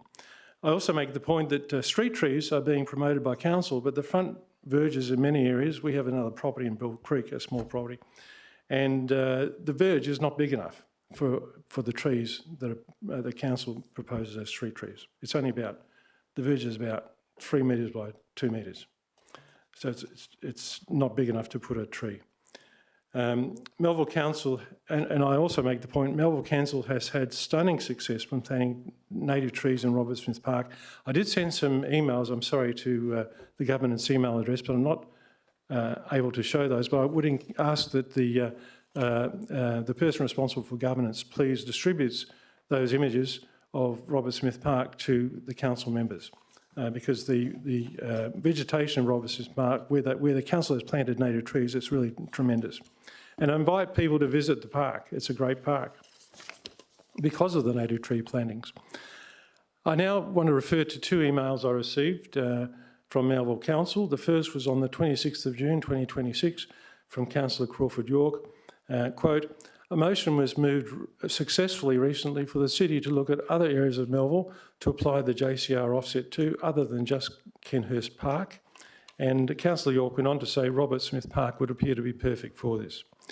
And a second email on the 10th of July, Mr Paul Reid, Acting Manager of Natural Areas and Parks, Melville Council, quote, the city supports in principle opportunities to improve habitat values within suitable parks and natural areas, including through the planting of local native species that provide food and shelter for birds, insects and other fauna. Your suggestion regarding banksia as an appropriate understory species is therefore noted and will be considered as part of future planning, renewal and habitat enhancement opportunities for Robert Smith Park. I make special mention of Robert Smith Park because it has approximately 3 hectares of pine trees, many of which are dead and riddled with white ants. I sent some photos to Councillor York, estimating photos of about 50 fallen trees and another 50 dead but still standing. And you know, we would be delighted to have some of the banksias that Dr. Wyon showed pictures of. We'd be delighted to have those planted in our park. And we're delighted for that because each year there is a big population of Carnaby cockatoos, red-tailed cockatoos, sulphur-crested cockatoos, the list goes on, quite a diverse range of species. So it seems appropriate that we gradually replace the pine trees with appropriate native species that would support these Australian birds. And in summary, I'm very happy that Council is looking at other areas in addition to Kenhurst Park. Kenhurst Park, I imagine, would have challenges in growing plantings, right? But there's been great success in Robert Smith Park. So very happy that the Council is looking at other areas to spend the JRF's, the John Connell Reserve offset funds and introduce some hectares. So they're only losing 0.68, but there's an opportunity for hectares of native habitat for the Carnaby cockatoos in existing parks like Robert Smith. So I would just want to suggest that we all get behind the council on this one and support the initiative. I think it's a great opportunity to help the cockatoos. Yeah. And that's the end of my submission. I can sing, but I did not procure a song. Thank you, Mr Brando. I'll now ask elected members if they have any questions. Councillor Robbins. Thanks, Councillor Woodall. Sorry, just to clarify, are you speaking in support of the officer's recommendation? In support of which recommendation, sorry? So the recommendation that these deputations are about is the response to the motion from the special meeting of electors, and the recommendation of staff is that we don't make any changes to the current schedule as approved previously by the council. So I just wasn't entirely clear from Sorry, the current schedule for? Pardon? Sorry. You said no alterations to the current schedule. Yeah, for the John Connell Field Extension project. Yes, I can see no reason. The cricket clubs have been very, very patient they've waited too long, frankly. And the council is going to it's proposed to plant 7 hectares of banksia. So and there are ample opportunities for doing that. And I personally, I've got a green shirt, I love trees, but I personally see no reason to hold up the cricket club development. Okay, thank you. Councillor Ross.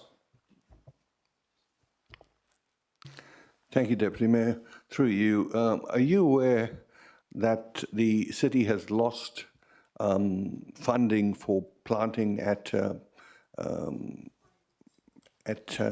one of the local at Piney Lakes because of this decision to remove trees? So in the event you say you're supporting the planting of more trees, the city's actually lost funding, external funding, because of this decision. And I'll just put in another bit there. Are you aware of how long it will take before those hectares of trees grow to maturity? So on your first question, I was not aware that the council has lost funding, but we're talking $1 million, and council budget must be many times that amount. And for $1 million, that's enough to plant 7 hectares, right? So I don't see how your question is relevant, frankly. Any further questions from elected members? No, there being no further questions. Thank you, Mr Brando. Thank you. And we'll now move on to officer presentations. So Mr Coton, Director Environment and Infrastructure, and Ms Pickering, the Director of Community Development, will now provide a brief officer presentation. Once again, I believe you will be limited to 3 minutes. Thank you.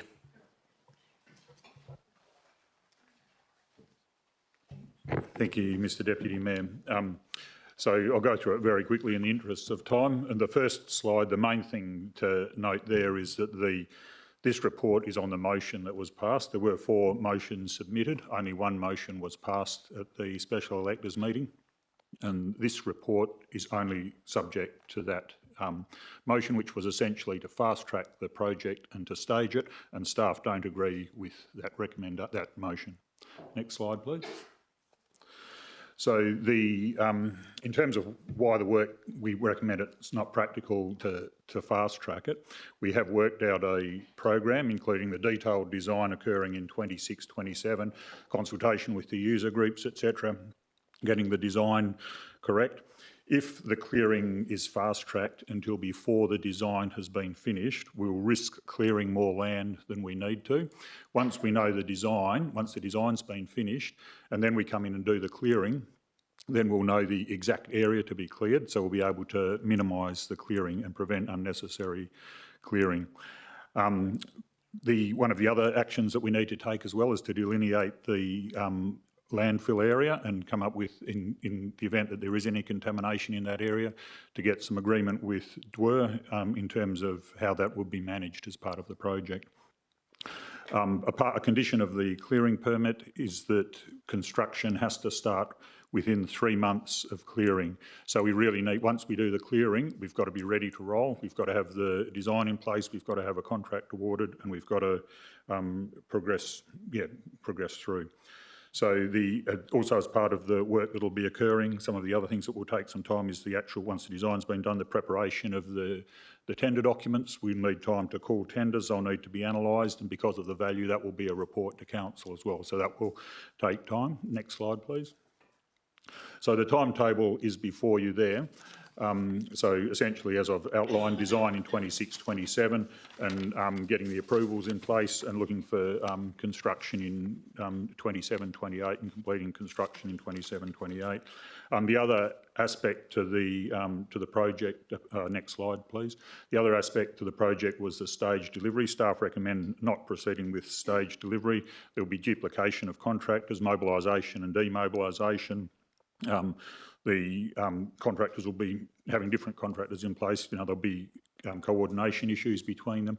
We'll also lose economy of scale, so we'll end up paying more than we might otherwise done. The cheapest and most effective way to get it done will be all in one contract. Thank you. Thank you very much, Mr Coaten. Do elected members have any questions for Mr Coaten or Ms Pickering? Councillor Wheatland. Thank you. Thanks, Mr Deputy Mayor. In the timeline, when is the clearing of the remnant bushland scheduled, please?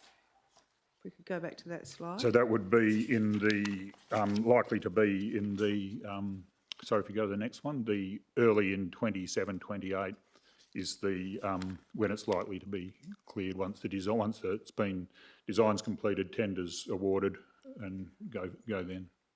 One further question, if I may. Has the city applied for an extension of the clearing permit for Dewar yet? We haven't as yet. We want to get the exact timelines lined up and then we'll know how long we need to apply for an extension. Any further questions from elected members? Councillor Robbins. Thanks, Councillor Woodall. Just a couple of questions about the electors meeting. Could you perhaps just explain, or might be another officer, I suppose, why this building was chosen as the venue? I know there's been reference to legislation, but my understanding is that that legislation only applies to council meetings and special council meetings, that they need to be live streamed. So could I just have some clarity on that, please? That might be for the Head of Governance, Ms Newman. Thank you, Councillor Robinson, through you, Deputy Mayor. We selected this building originally because we looked at the live streaming capabilities of this building to bring those requirements into another venue. We did look at a range of other venues, including the main hall. They don't have the live streaming capabilities that we prefer to be able to provide as part of our meetings. Most rooms were booked. We were working within a very finite time frame. We were also up against things like the June budget or ordinary meeting of council and a range of other meetings that had already been set.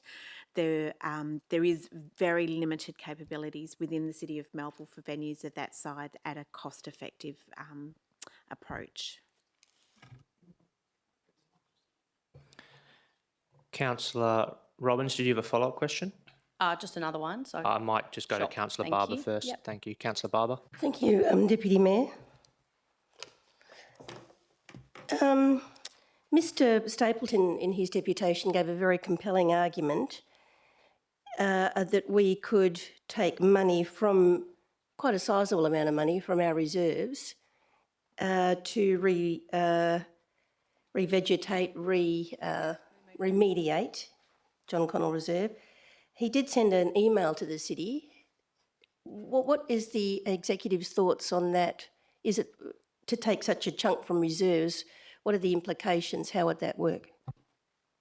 Mr Coaten. That's not the subject of this report. This report is focusing on should the project be fast-tracked and should it be staged, but certainly we can provide that information. Councillor Robbins. Oh, sorry, Councillor Barber, did you have a follow-up? I think that'd be good. I think we'd like to hear some answers to them. I'm sure Mr Stapleton would, and I certainly would. Thank you. Councillor Robbins. Thanks, Councillor Woodall. Was the city aware before the meeting that there wasn't going to be enough chairs in the venue, forcing people to choose between standing all night or sitting on the floor, for the number of tickets that had been allocated? Ms Newman, Head of Governance. Thank you, Deputy Mayor. Councillor Robbins, we activated the booking system to assist us with managing those numbers for that very reason. Initially, the bookings opened on Saturday, the 30th of May, and they were very, very quiet. There was a spike in bookings following, I think it was about the Tuesday, the 5th of June. By Wednesday, the initial 100 allocation had been consumed. We had a plan in place for an overflow area being the bottom floor of the civic building, because we do have a capacity of about 200 in there. We currently have about 170 chairs that we use through the various meeting rooms. We did consider whether or not we would bring in chairs. We would have had to have hired those for the overflow area, and our last figures were about 220 registered attendees. Councillor Lim. Thank you, Deputy Mayor. Just a question on what Mr. Brando was speaking about, how not requiring an ID to receive a voting card. Can you speak more around the process that happened on the night? Thank you. Ms Newman, Head of Governance. Thank you, Deputy Mayor. Sorry, Councillor Lim, I missed part of your question. So Mr. Brando said that when his experience, his account of coming in, showing his ID and saying that ID is not required, and the same thing applied to everyone in the queue as well. So how can we be certain that they're all Melville residents? Thank you. Thank you for the question.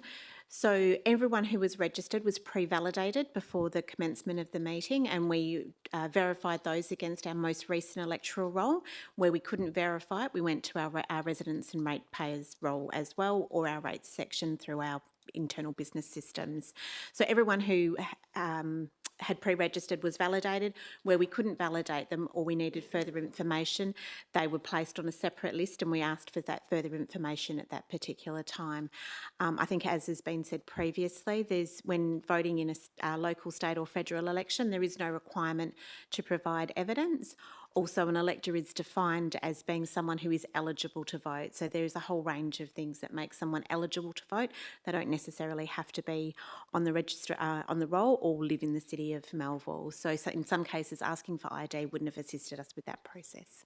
Thank you. Okay, thank you. Councillor Ross. Thank you, Deputy Mayor. Through you, I understand that on registration, people were allowed to ask for any number of tickets in the initial phase. So how could you determine who was getting it if they were able to ask for, say, 5 or 6 tickets? And I believe at least in one instance I can get the person to verify that they asked for 2 tickets with one name and got them. So how did you verify that they were all electors of the city of Melville? Ms Newman, Head of Governance. Thank you, Councillor Ross, for your question, and through you, Deputy Mayor. So a part of the process was people needed to provide their details to be registered for a ticket. If they were placed on a wait list, they could ask for additional tickets. When those tickets were offered to them, they then had to provide all the required information for us to validate them. If the information wasn't able to be validated, they were placed on a separate list and we validated it on the night.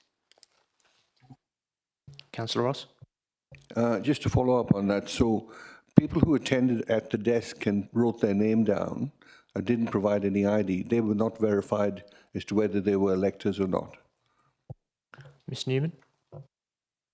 Thank you for the follow-up question, Councillor Ross, and through you, Deputy Mayor. They needed to provide a valid address within the City of Melville. They also signed a declaration saying that they were eligible to be an elector for the City of Melville. I understand no one had to sign a declaration. They just had to write their name down and they were given a yellow card.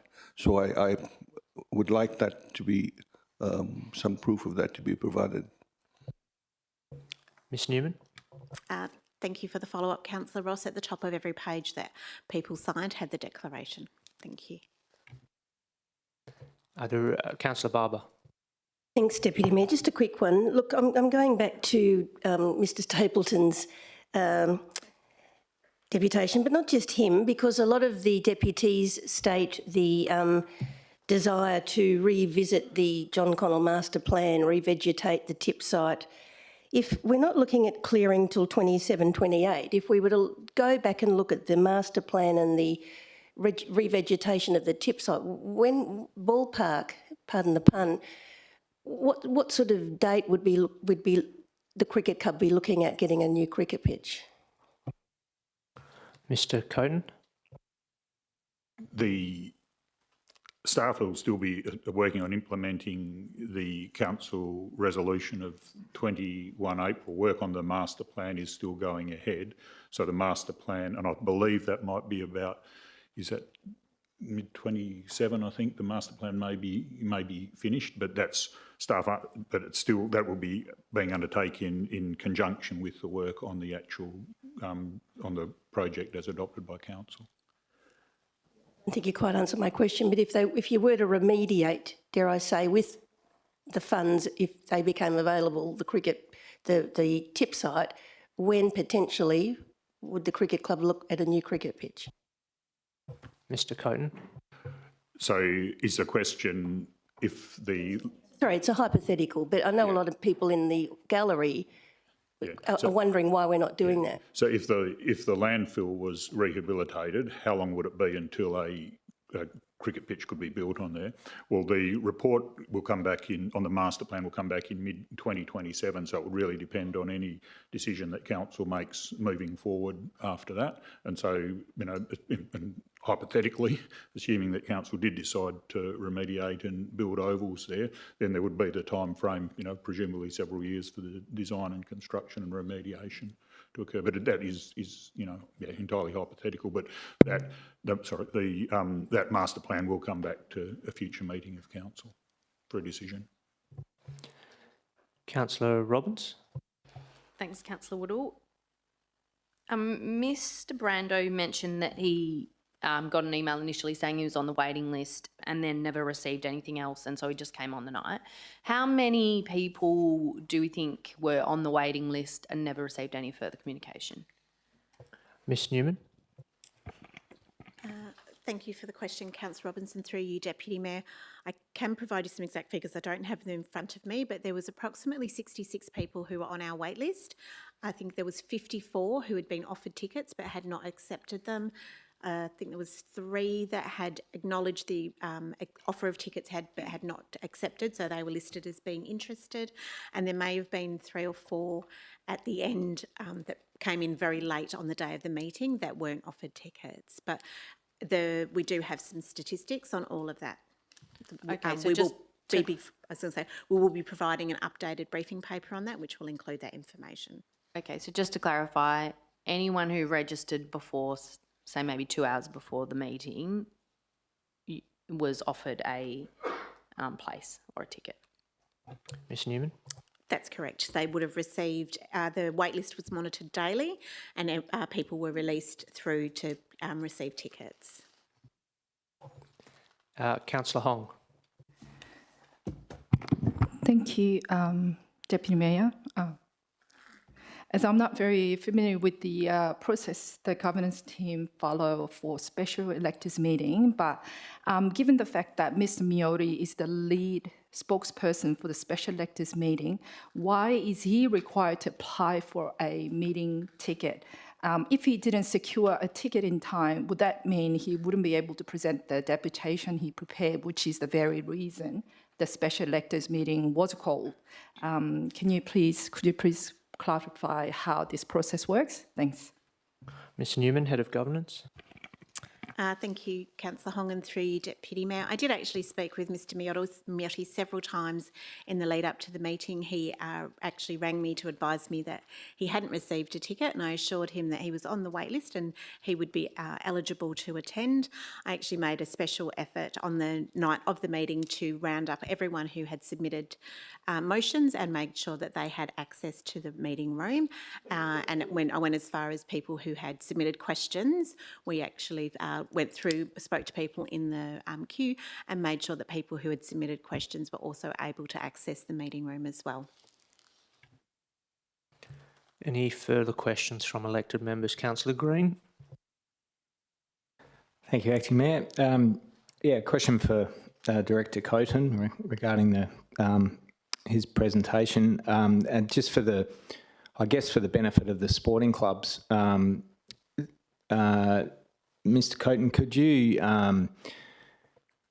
could you sort of indicate whether you're confident that an extension for the clearing permit will be granted? Mr. Coton? That will be a decision for Dwyer.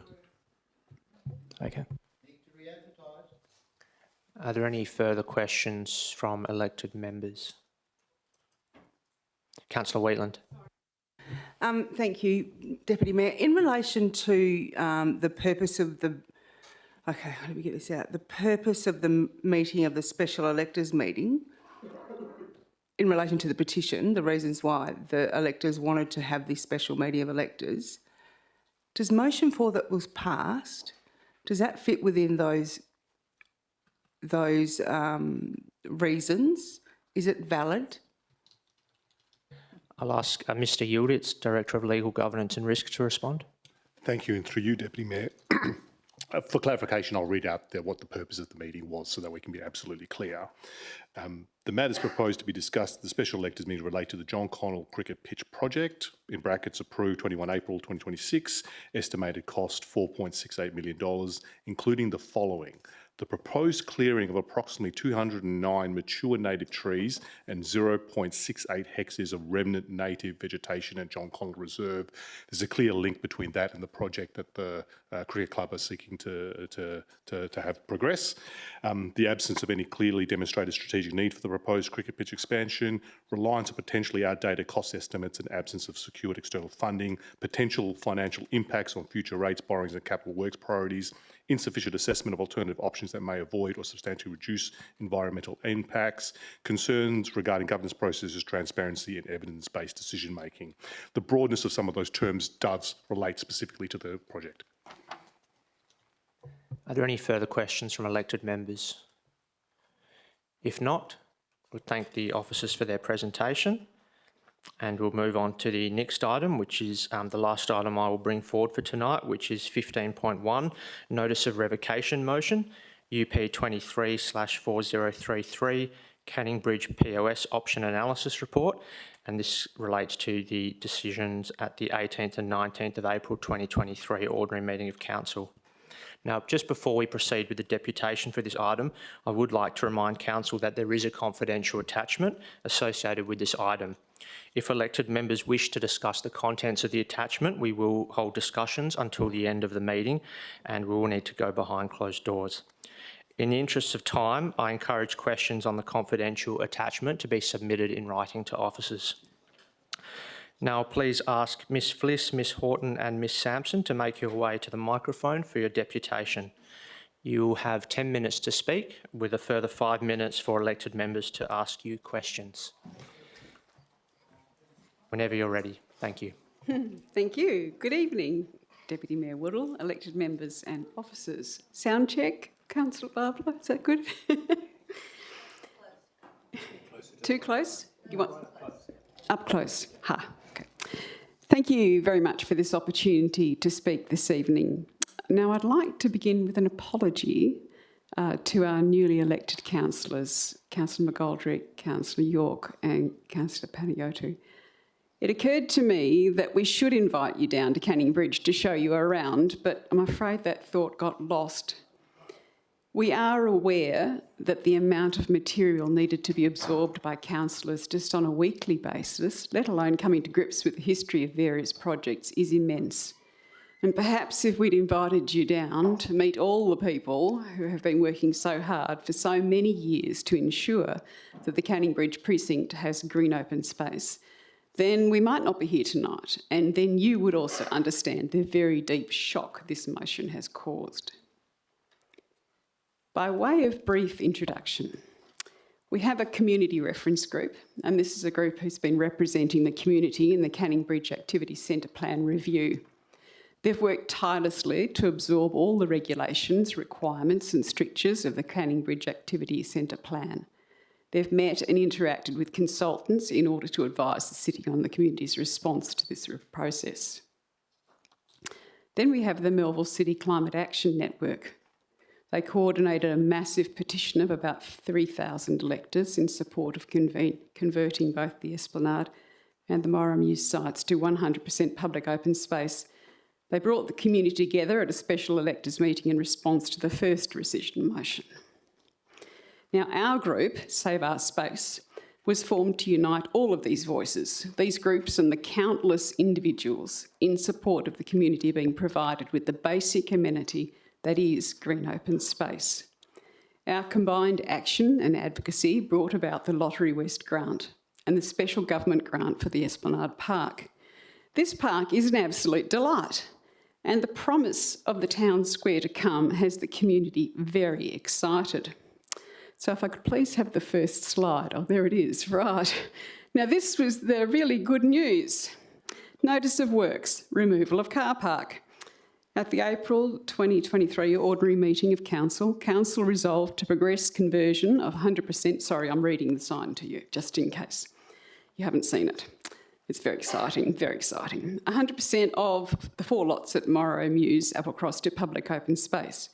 At the 2025 ordinary meeting of Council, a concept design for the Moira Muse Town Square and public open space was endorsed, and this highly anticipated project, and the community regards it as being, this is a highly anticipated project, and the community regards it as a much needed green space in a developing area. Whadjuk Noongar knowledge holders have been involved in this process from the beginning and see it as an important opportunity to put nature back into the built environment and celebrate the Swan and Canning rivers that meet at this location. This car park will be removed in August 2026 and the construction of the new public open space will commence with a completion date of mid-2027. Now, reputational damage doesn't come close to covering the situation that we have now. With this motion to rescind the decision on the table, just as the work is about to begin, supporting this motion is a complete betrayal of community trust and expectations. The cost to the community of this motion is colossal, not just wasted hours and efforts working to this point, which we actually had a bit of a feel of the price tag there so far earlier. But the message this sends to local business and development and the lack of confidence that they can have in the decisions made in this chamber. Every uptick in the community's cynicism, disengagement and hostility makes the job of everyone in this chamber harder and less fruitful for our community. The community, including those residing within and around the Canning Bridge precinct, as well as the broader city of Melville, have been consulted ad nauseum about the Canning Bridge Activity Centre and Moira Muse Square. The response from the community has always been overwhelmingly positive. The community clearly wants this project to go ahead. So what's changed? What has happened that the community is now being deprived of this basic amenity? The need for public open space is now greater than ever following the acceptance of new Planning Commission heights and regulations, meaning towers can now potentially rise to even greater heights. And it's also of a concern that some have sought to use the town square as a punching bag for other sporting and recreational projects. And that's a dangerous, destructive and divisive process which is ill-informed and disrespectful to our community. Essentially, it's pitching one part of the community against another and undermines collaboration, teamwork, mutual respect and the clear decision-making within council. And surely council wants to bring people in the community together rather than encourage division. So the second slide, please. This is it. After endless public consultation, lengthy meetings with enormous compromise made on all sides, this was the concept finally agreed upon, and it includes a beautiful playground, a kiosk, places for contemplation, hard stands for food trucks, for stalls and exhibitions. There's parking around the verge and there's potential for integration with the surrounding developments. And my list here actually missed out the fact that we have an interactive water feature as well. But most importantly, we have 4,000 square metres of tree canopy that is available to be enjoyed by all. Vision was for Christmas markets, for community festivals and gatherings, as well as everyday recreational use by our members and our visitors to our community.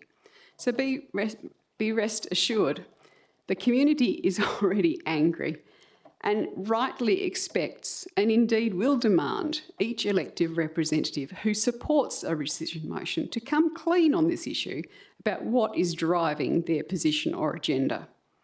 So please, Councillor McGoldrick, Councillor York, Councillor Panateo, we are asking you to please withdraw your rescission motion. And if you are able to do this, the community at Canning Bridge will remember that you heard us, and we will thank and respect you. Thank you.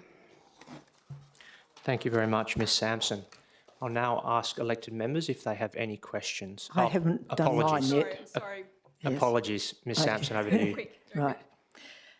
Dear Deputy Mayor and councillors, as a mother of a child with special needs, I would like to speak on behalf of many members of our community, particularly people living with an intellectual disability, who need certainty that Morrow Mews Town Square will proceed as 100% open space. I've stated in this chamber before, and I will repeat now for the new councillors, having a park nearby within walking distance where parents, grandparents, aunts, uncles, friends and people of all ages and abilities can gather is a saving grace for certain families every day.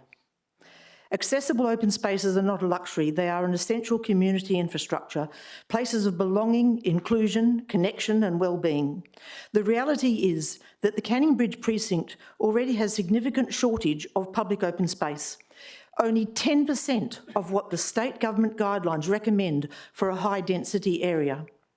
If Area 1, which is the open turf picture, for recreation is removed, then it is over 1 kilometre to the Gairloch Park to be able to practice cricket or soccer or any other activity that needs a little bit more space. I acknowledge that decisions are very often difficult and require balancing competing interests. However, local councillors show courage and strength of character when they are willing to change their minds and be receptive to the views of the community as a whole. Please commit to removing the revocation motion regarding Morrow Mews Town Square, allow the community to continue to look forward to 100% public open space and leave a legacy that future generations will thank you for. Thank you. Thank you very much, Ms Sampson and Ms Fliss. Elected members, do you have any questions for the deputies? Councillor Barber? Just a quick one. I hope Councillor McGoldrick won't mind me saying this, but he was at the opening of the Esplanade Park that I know you also worked so hard for. And he was a bit let down that there weren't many members of the community there. I think he thought, oh, you know, people aren't that interested in it. Thank you for that question. Yes. No, I didn't say it. This is just my thoughts. Yeah. Yes. So I guess he thinks, well, you know, is there much, interest? Correct. Right. Okay. So the opening, you may remember, the opening of the park had to be cancelled because of the weather. And for some reason, if the second coming was advertised, nobody knew about it. Nobody knew about it. So, I mean, I actually, for this deputation, you can't do it. You can't take photographs in playgrounds, right? But I walk past there nearly every day and there are kids, I didn't know we had such young kids, so many kids in Canning Bridge. I haven't seen them before, And there's always someone in that park, and the elderly guys, they're coming down in their gophers and trolleying around, their dogs, and it's a delight. It really is, and it's obviously still, it was the basic thing that we could afford. It hasn't got a water fountain. There's obviously, hopefully, over time it will be improved. But we are really thrilled. Yeah, thank you. Perhaps, Deputy Mayor, if I may follow on, and a comment has been made that, and it's interesting you say that the Esplanade, that's all we could afford, it's, fairly basic. A comment has been made that maybe Morrow Mews is a bit boring. Does it need more activation? What are your comments on that?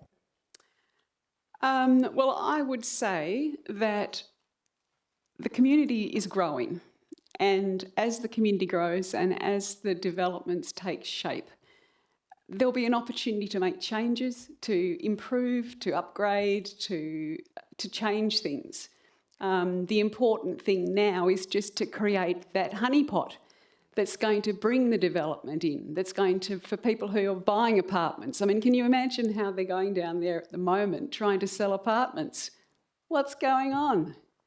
I keep coming back to, even as it is still only 10% of what the guidelines are from the state government.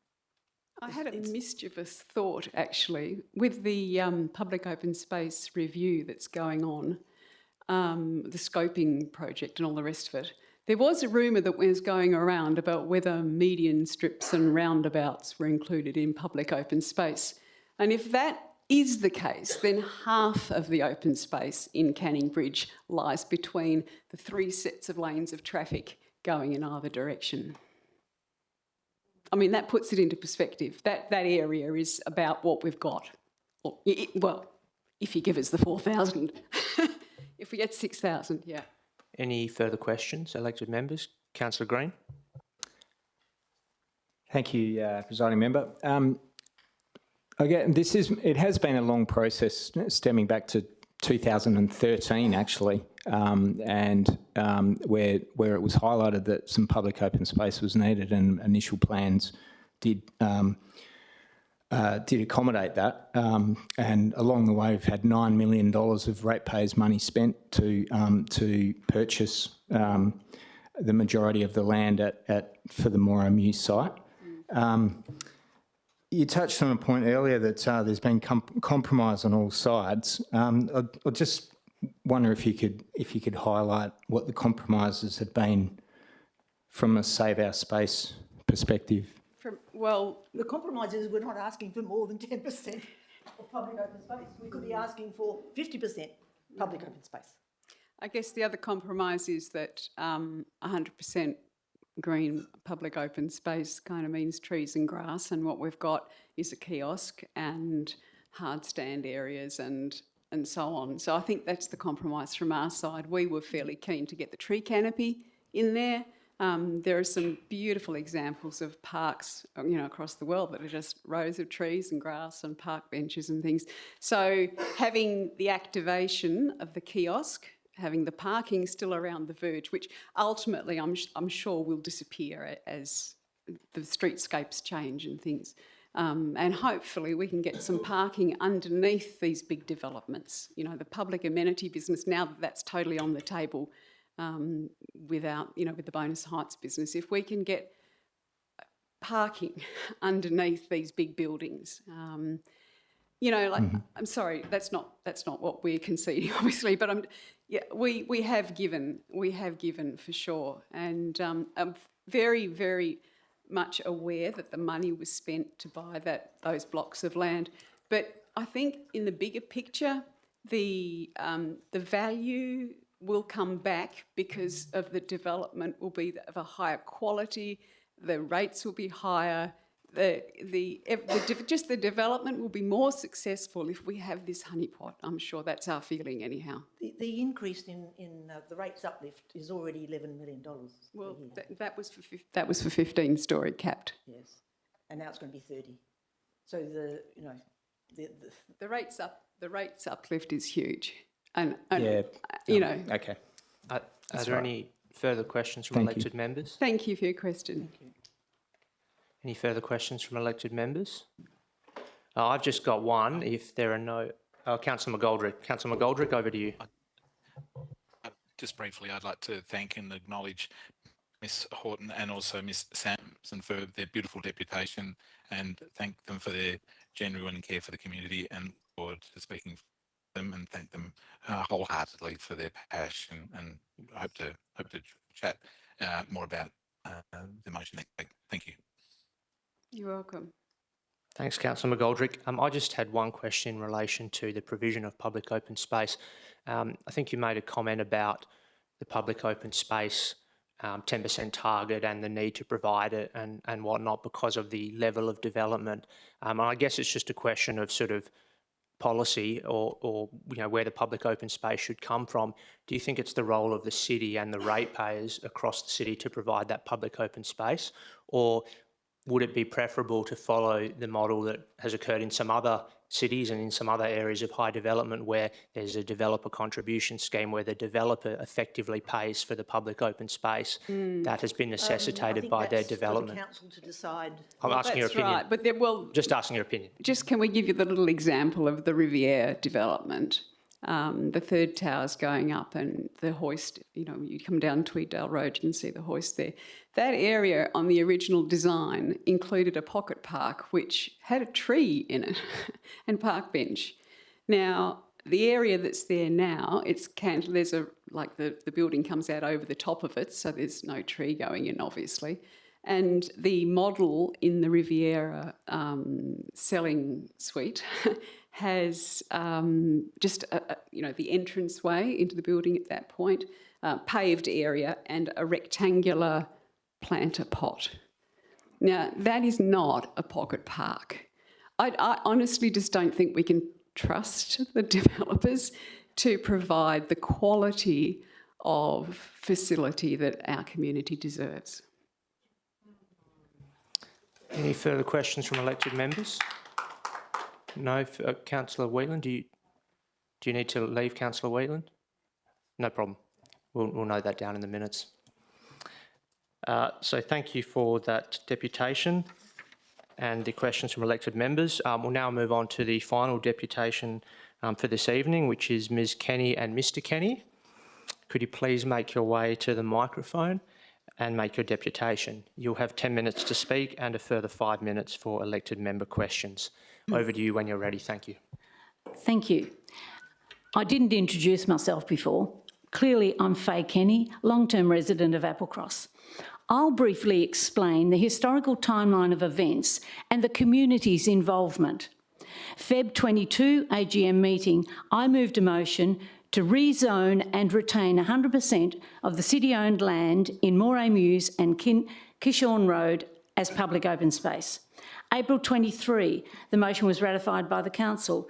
July 23, Council further endorsed and adopted consultation, development and completion timeline. December 23, I was part of a delegation to meet Minister Carey to discuss Canningbridge Activity Centre plan. He endorsed and very much was in favour of the town square concept at Moray Mews. Feb 24, an advertised rescission motion for the town square and public open space was withdrawn due to huge public outcry. March 24, I met with the Mayor and the Director of Planning to discuss public open space. I sought and was given an assurance that the recent rescission motion would not return, yet here we are again. May 24, we had a petition, re the park design at the Esplanade. October 24, there was a media release, Moray Mews community engagement. April 25, town square concept designs and engagement snapshot.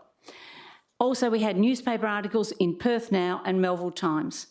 This is not a complete list, but demonstrates that the community's engagement to give their time and effort in the hope that genuine public consultation would lead to a town square which we can all proudly enjoy.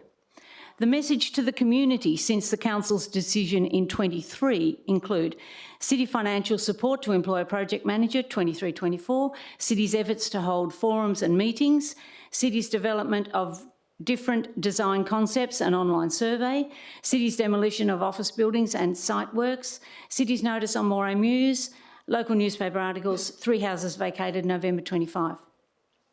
Moray Mews included in the City's 26-27 budget. Given all of this, what is the community to make of this proposed revocation motion? If successful, the motion makes a complete and utter mockery of public consultation and the City of Melville's vision, mission statement and values. Significant reputational damage and loss of faith in the Council will not easily be healed. The Moray Mews Town Square is seen by the community as a very significant positive outcome for their efforts over the last 6 years and way before that as well. I've heard concerns about parking, which is solved by requiring extra public parking within each new large development. This could compensate for the bonus heights. The precinct has 54 public metered bays for the City of Melville. Some people think that public open space needs to generate income. Dwayne Cole, lead consultant for Hatch Roberts Day, has stated that public open space is a long-term investment as it increases the property values and therefore rates revenue. Potential developers in the Canning Bridge precinct require certainty so they can best utilise an interface between their buildings and the town square. Revocation motions and possible sale of Moray Mews land will leave the community angry and confused and developers uncertain. Public open space is essential for our wellbeing, mental health and the amenity of our public realm. Public open space is mandated in the state's policies, and Dale will explain all the numbers shortly. Please rezone the land and withdraw this revocation motion. Thank you.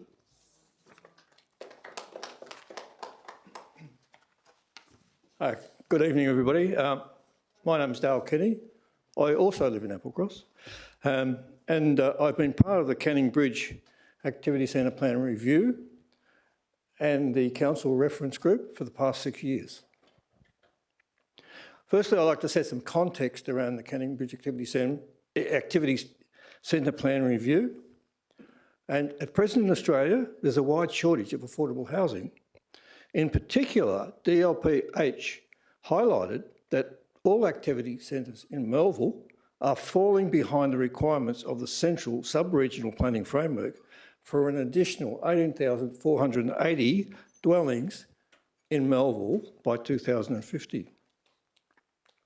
This significantly influenced the thinking of DPLH and WAPC in their review of the Canning Bridge Activity Centre Plan.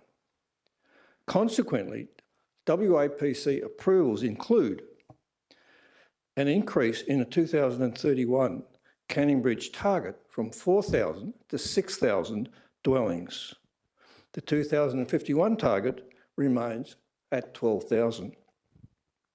Bonus heights remain, with a suggested 3% community contribution rate on the cost of additional height in lieu of community benefit. DLP rejected an increase in setbacks and deep soil provisions designed to increase green open space. However, DLP did endorse the designated public open space at the Esplanade and Moray Mews. The outcome of all this is that by 2051, there will be upwards of 8,000 dwellings or 16,000 people in quarters 1 and quarters 2 of the Canning Bridge Activity Centre Plan.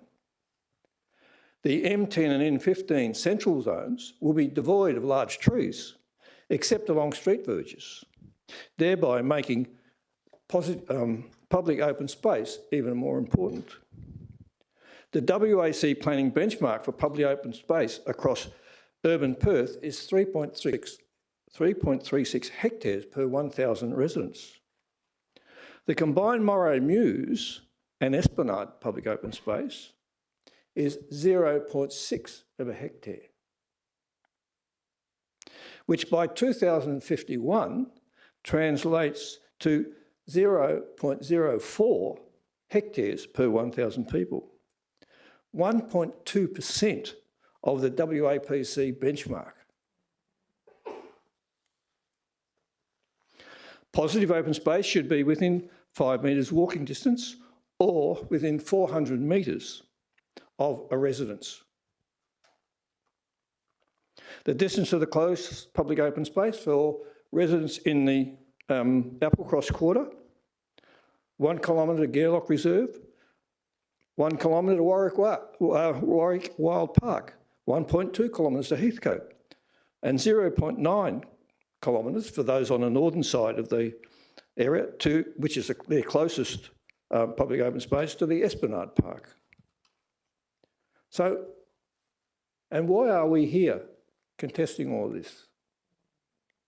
Well, it's about the money. There is a failure to recognise that public open space increases amenity, giving rise to higher property values and higher rates to the city. The city has not taken advantage of the statutory development contribution plan included in the Canning Bridge Activity Plan. This is for infrastructure and public realm improvements, including public open space.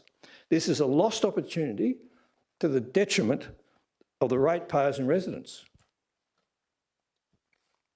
A 3% community contribution rate is another opportunity to accumulate funds for public open space.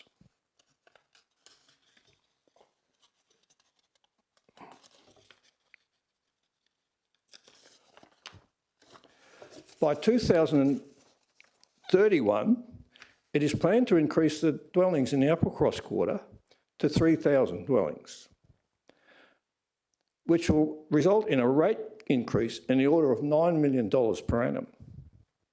Similarly, and I've used very conservative numbers for that, similarly, by 2051, the increase of 7,000 dwellings will lift the rate to at least $21 million per annum.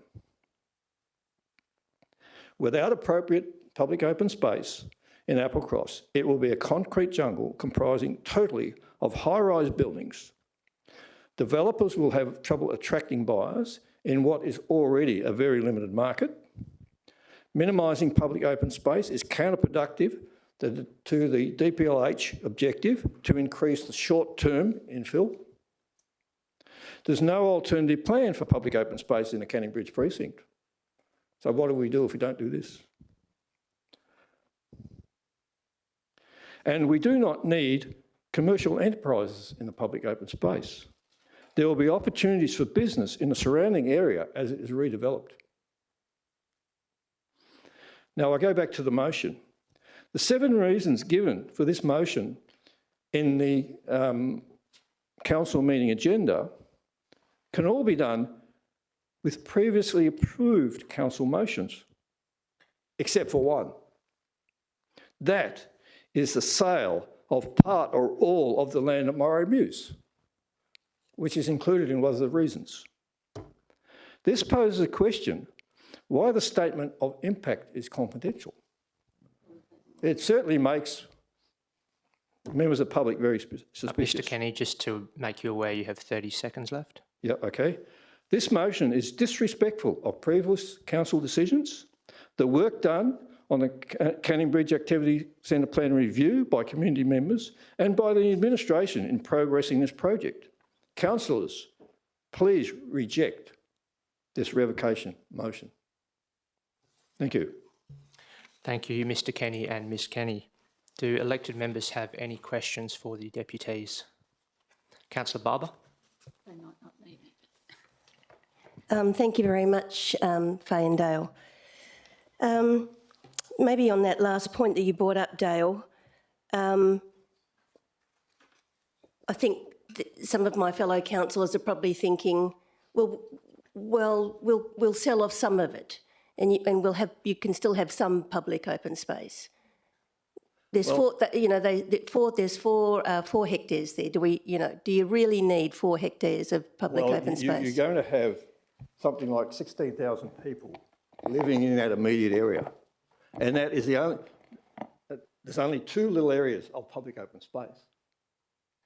Now, when you look at it, they get each person for that 6,000 square metres gets an area this big. You can't even get them to stand on the area, let alone go and enjoy themselves if everybody goes there. It's totally ridiculous. Sorry, can I just add that also will fall far short of the recommended 3.65, was it? 3.36. Dale's good with numbers. 3.36 hectares per 1,000 people. Yeah, that's the benchmark. And for new developments, it's 10% of the land area. But we don't come even close to achieving the amount of public open space. And there's no plan. What are we going to do? We've missed opportunities because we haven't taken advantage of actually what's in the Canning Bridge Activity Centre plan to accumulate funds to do that. May I have a follow-up? Thank you, Deputy Mayor. Again, devil's advocate, people would say, Oh, darn it. What were you talking about?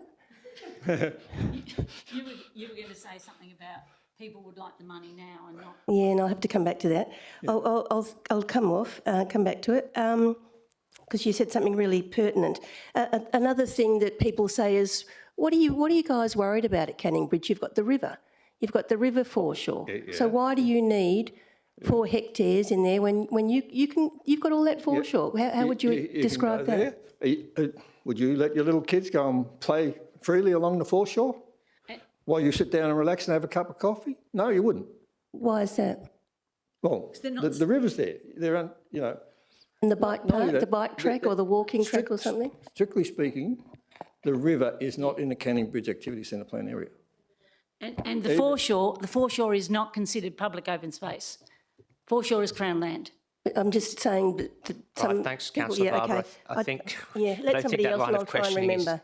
Is that helpful? Are there any further questions that relate to that you yourself have as a councillor? Yeah, finally, just one last one.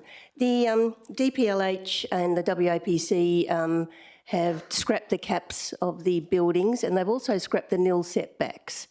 You talked about verge trees, but I'm thinking nil setbacks. No. What are those implications? It's still not, in some areas, it's in the M15, it's still nil setbacks. What we wanted was greater setbacks and deep soil between buildings, so we could have, you know, green strips between buildings. It's not public, but it's green open space. Now, all we've got, podiums are built to the boundaries. There's no, in lots of places, if it's not podiums go to the boundaries, the basements go to the boundary, so there's no deep soil. The place next door to me is only a 5-storey building. No deep soil at all. So we really need our public open space. Thank you. Councillor Ross. Thank you, Deputy Mayor.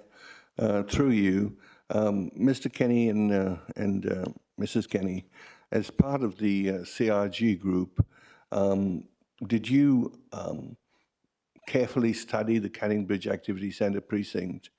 And were you aware that on 2 occasions consultants employed by the city recommended or concluded that there was a lack of public open space in the Canning Bridge Activity Centre precinct, and recommended that public open space would be an investment for the city for the future, and that this 4,000 square metres plus the Esplanade at 2,000 square metres doesn't even come close to providing 1% of the required public open space? Thank you, Councillor Ross. Yes, I was of that, because Hatch Roberts Day, the consultants on the Canning Bridge Review, were adamant we needed a town square, which was public open space. And I know there was a report into public open space that preceded that. I haven't got the details of that, but it was very strong on public open space as well. Are there any further questions from elected members? There being no further questions, thank you very much for your presentation. Thank you, and also thanks to Sue and Paula. Thank you. We'll now move on to the officer presentation. So no presentation, so just questions. If there are any questions for Mr. Varelis, Director of Planning, regarding this item, just please be aware that if you do have questions relating to the confidential attachment, we will keep them to the end of the meeting when we'll need to go behind closed doors. Councillor Ross.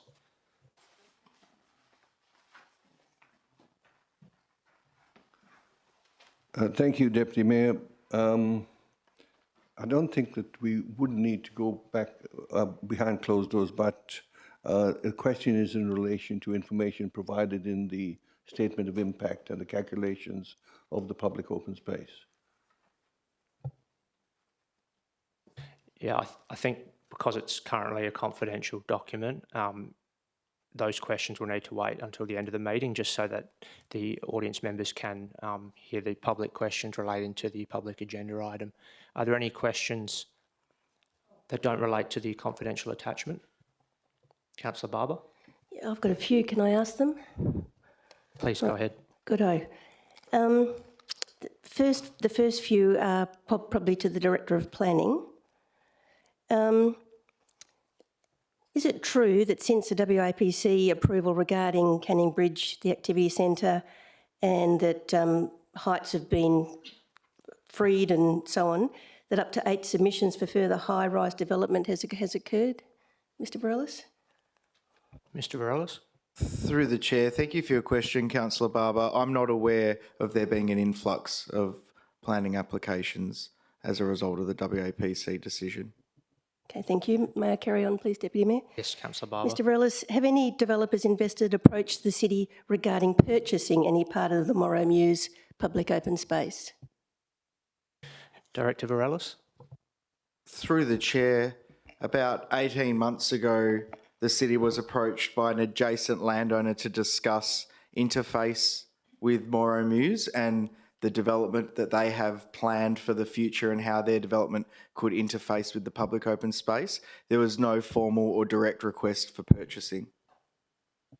If I could just follow up on that point, will this motion interfere with plans that investors, developers have with interfacing with the public open space? Director Bareilles?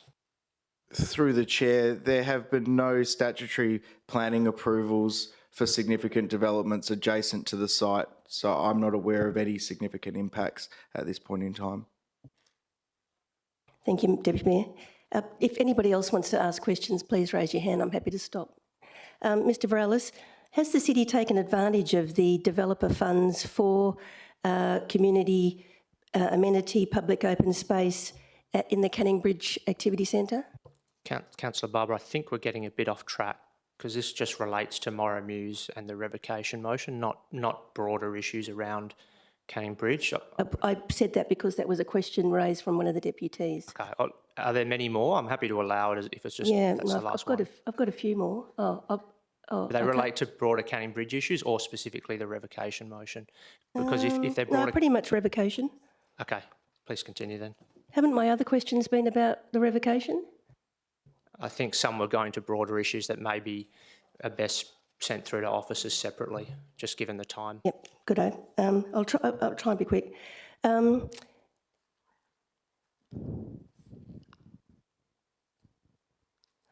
Why did we have to get legal advice? Through the chair, I'll defer to the CEO to redirect that question. Mr Yilditz, Director, Legal Governance and Risk. Thank you. And through you, Deputy Mayor, it was determined that it was appropriate for a complex revocation motion such as this, and also what was identified in the legal advice in regards to the validity as well as the risks to the city in respect of following through with the revocation motion. Was it because we'd already gone out for tender on 3 facets of the park? Through you, Deputy Mayor, I would suggest we would answer that question behind closed doors, Councillor Barber. Okay, if I could carry on with Mr Yilditz very quickly. Am I allowed to ask how much the legal advice was? I think that will be confidential, Councillor. Okay, on the topic of money, it came up that $635,000 was spent to date, and I think that's just since 2023. Did that include the consultants' fees? Mr Coaten? Through the chair, yes, it did. Thank you, Mr Coaten. Mr Yilditz, what, if any, and it's come up a bit tonight about reputational risk, is the city exposing itself to, should the council even consider this revocation motion? Mr Yilditz? Thank you for your question. Through you, Deputy Mayor. As been stated by the deputies in respect of the impact of a decision where there's been significant stakeholder engagement and community engagement, the city would have a reputational risk if they were to deviate or change from established council resolutions. The question about loss of trust or loss of confidence in the council, The legislative process always provides council to revoke previous decisions, providing that the requirements of the legislation is met. The consideration then is the community engagement and the social licence in regards to doing that process, noting that any decision that has been established by council and to deviate from that will always leave a situation where aspects of the community will be dissatisfied with that particular decision. The extent of that is hard to be able to establish because the expectation will be it is quite a localised issue. However, it is a localised issue that has a significant impact for those who are localised to that particular location. If I may, a follow-up, Deputy Mayor. Sure. You've talked about the social risk. Are we exposing ourselves to financial risk or business risk with some of our supply chains, with people who want to do business with the council if we entertain these revocation motions, if we flip and change our mind? Mr Yildiz. Thank you for your question. Through you, Deputy Mayor, I will answer that in most probably more of a general question instead of specifically to this, noting that there's some advice already provided in the statement of impact. Whilst it is quite a competitive market in regards to tendering or providing quotations for work that the city engages and procures, the expectation is there's confidence in the process and in the processes that council will follow when engaging. However, I do note any time that a process is engaged with the city, the legislation is quite specific that council or the local government can at any time reject any quotation or tender. So every respondent to a process is fully aware of that particular risk because it is embedded in the legislation. Thank you, Mr Yildiz. I've just got one more. Sure, Councillor But I'm happy Barber. for somebody else to ask. That's right. Finish your last question. All right, beautiful. I'm not sure who it's to, but and correct me if I'm wrong, but one of the things I think Councillor McGoldrick was after, apart from further activation, was an underground car park. Would there be potential with developer contributions in the future to build an underground car park on the current plan? Mr Varelis, Director of Planning. Through the chair, thank you for your question, Councillor Barber. As part of the Statutory Planning Committee's determination on the Canning Bridge Activity Centre plan that was considered by Council last month, there was the requirement for the establishment of a community benefits framework.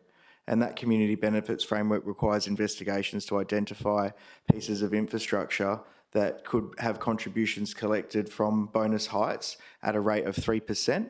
The city is currently in the process of investigating that community benefits framework subsequent to Council's decision last month. Thank you. Thanks, Deputy Mayor. Do we ever look I thought at... that was your last one, Councillor Well, Barber. it nearly was, but he triggered something. Do we ever look at looking at the businesses adjacent to, for example, this Morrow Mews, and asking them to contribute more, being that they will receive the benefit of being adjacent to the park? Would that be something that the city would consider, to get a bigger contribution from those businesses in terms of building an underground car park? Or asking for an investor to build an underground car park? Mr Varelis, Director of Planning. Through the chair, thank you for your follow-up, Councillor Barber.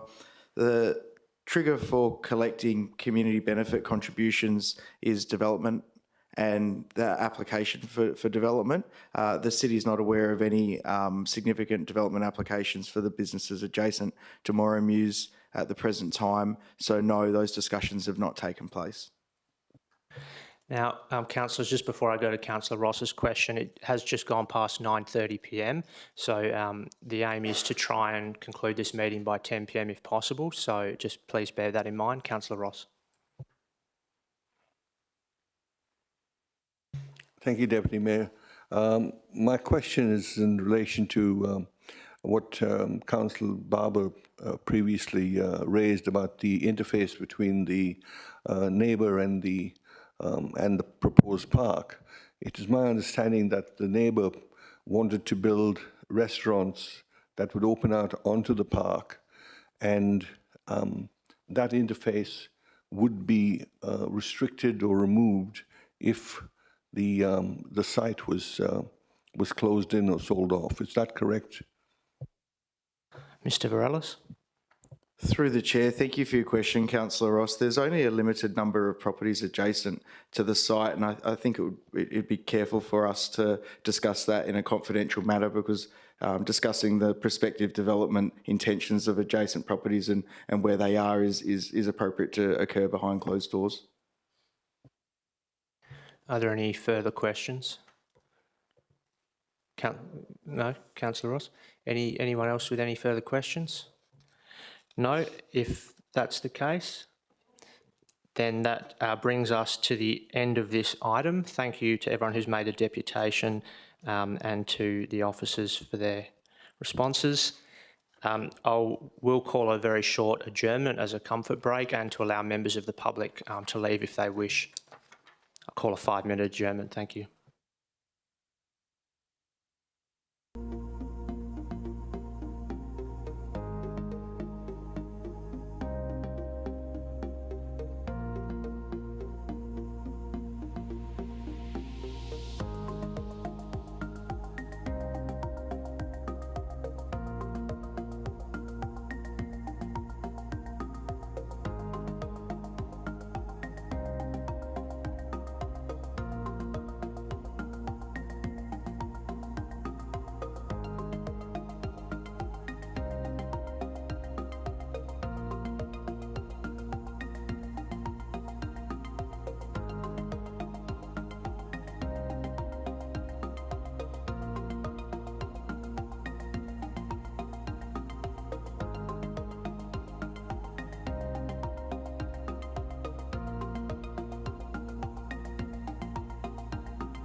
Okay, I will reopen the meeting at 9:43 p.m.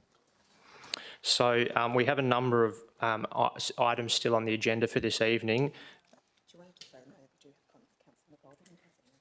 And we do have Councillor McGoldrick online, so we do have quorum, just to confirm.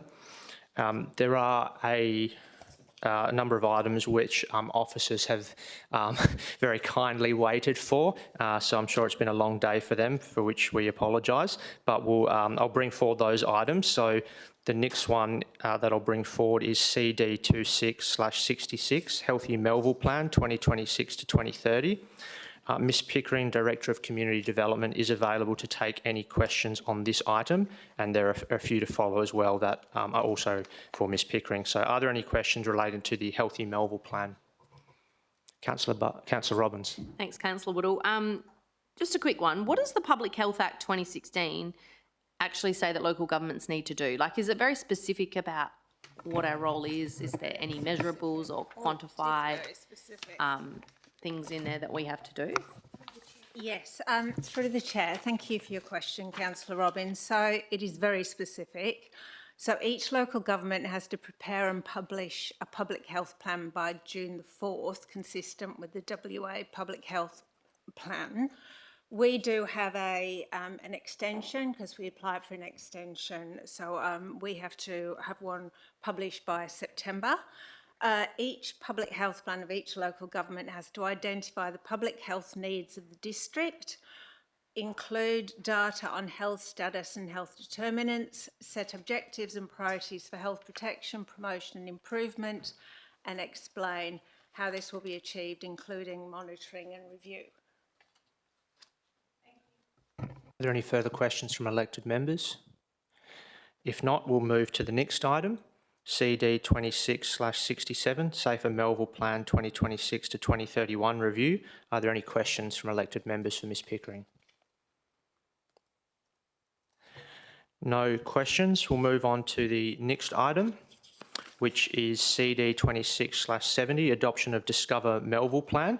Now, there was a short officer presentation which had been put together, but given the time, we can choose to have that in the EMB or through the portal, I believe.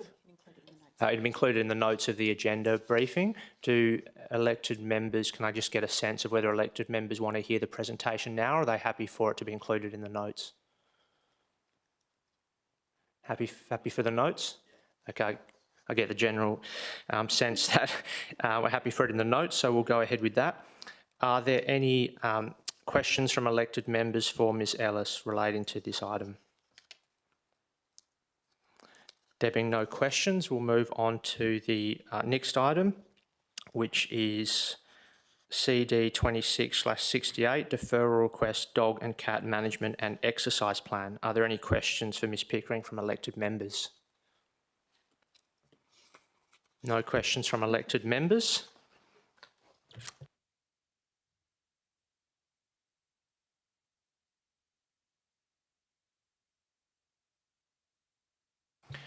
So there's the next item is CD 26/69, Community Grants and Sponsorships Policy. Are there any questions on this for Ms Pickering? No questions from elected members. We'll then go on to back to the where we were previously after the deputation items. So we're now at M26/91, Amendment to Minutes, Special Meeting of Council, held 12th of May 2026. Do any elected members have questions for Mr Yilditz regarding this item? No questions. We'll move on to the next item, M26/92, Walga AGM, Nomination of City of Melville Voting Delegates. Are there any questions relating to this item? No. Moving on to C26/400, Road Widening and Dedication, Murdoch Drive, Murdoch. Mr Tuffin is available to answer any questions on this item and the next 5 items. Are there any questions from elected members? Councillor Lim. Sorry, just a quick one, Deputy Mayor. So were there any, consultation done on the blocking of communication done for this? could we elaborate on, if this has been, I guess, considered that? Thank you, Deputy Mayor. The land's actually vested in the control of Murdoch University, so what's being asked is they've issued a notice of intention to take, so the process disturbances through the roadworks, Main Roads will be responsible for reinstating those. Thank you. Any further questions from elected members? If we move on to C26-402, schedule of accounts paid for May. Are there any questions for Mr Tuffin?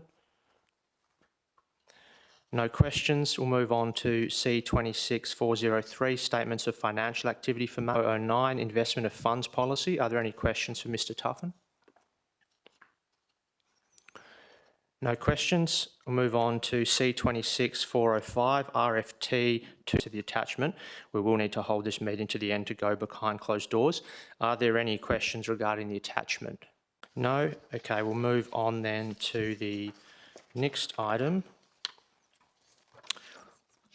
which is E26-102, response to Council Resolution E24 on this item. No questions from elected members. We'll move on to no questions on that. We'll now move on to motions with previous notice. So the motion with notice was brought forward. There are none others to be considered. However, I would like published in the final agenda for next week's meeting, which will be available on the website this Friday.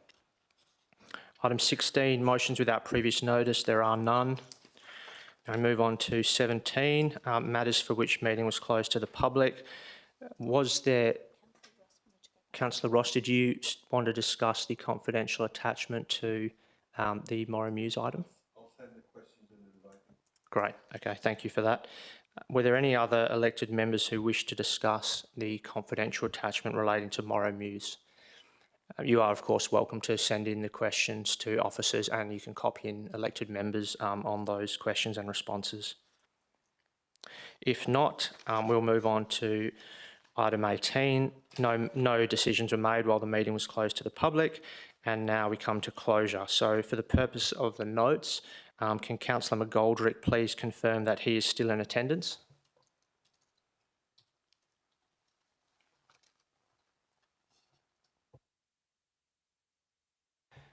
Yes, apologies. Yes, I can, Deputy Mayor. I'm trying to find my on button for volume. Thank you. No problem. Thank you, Councillor McGoldrick.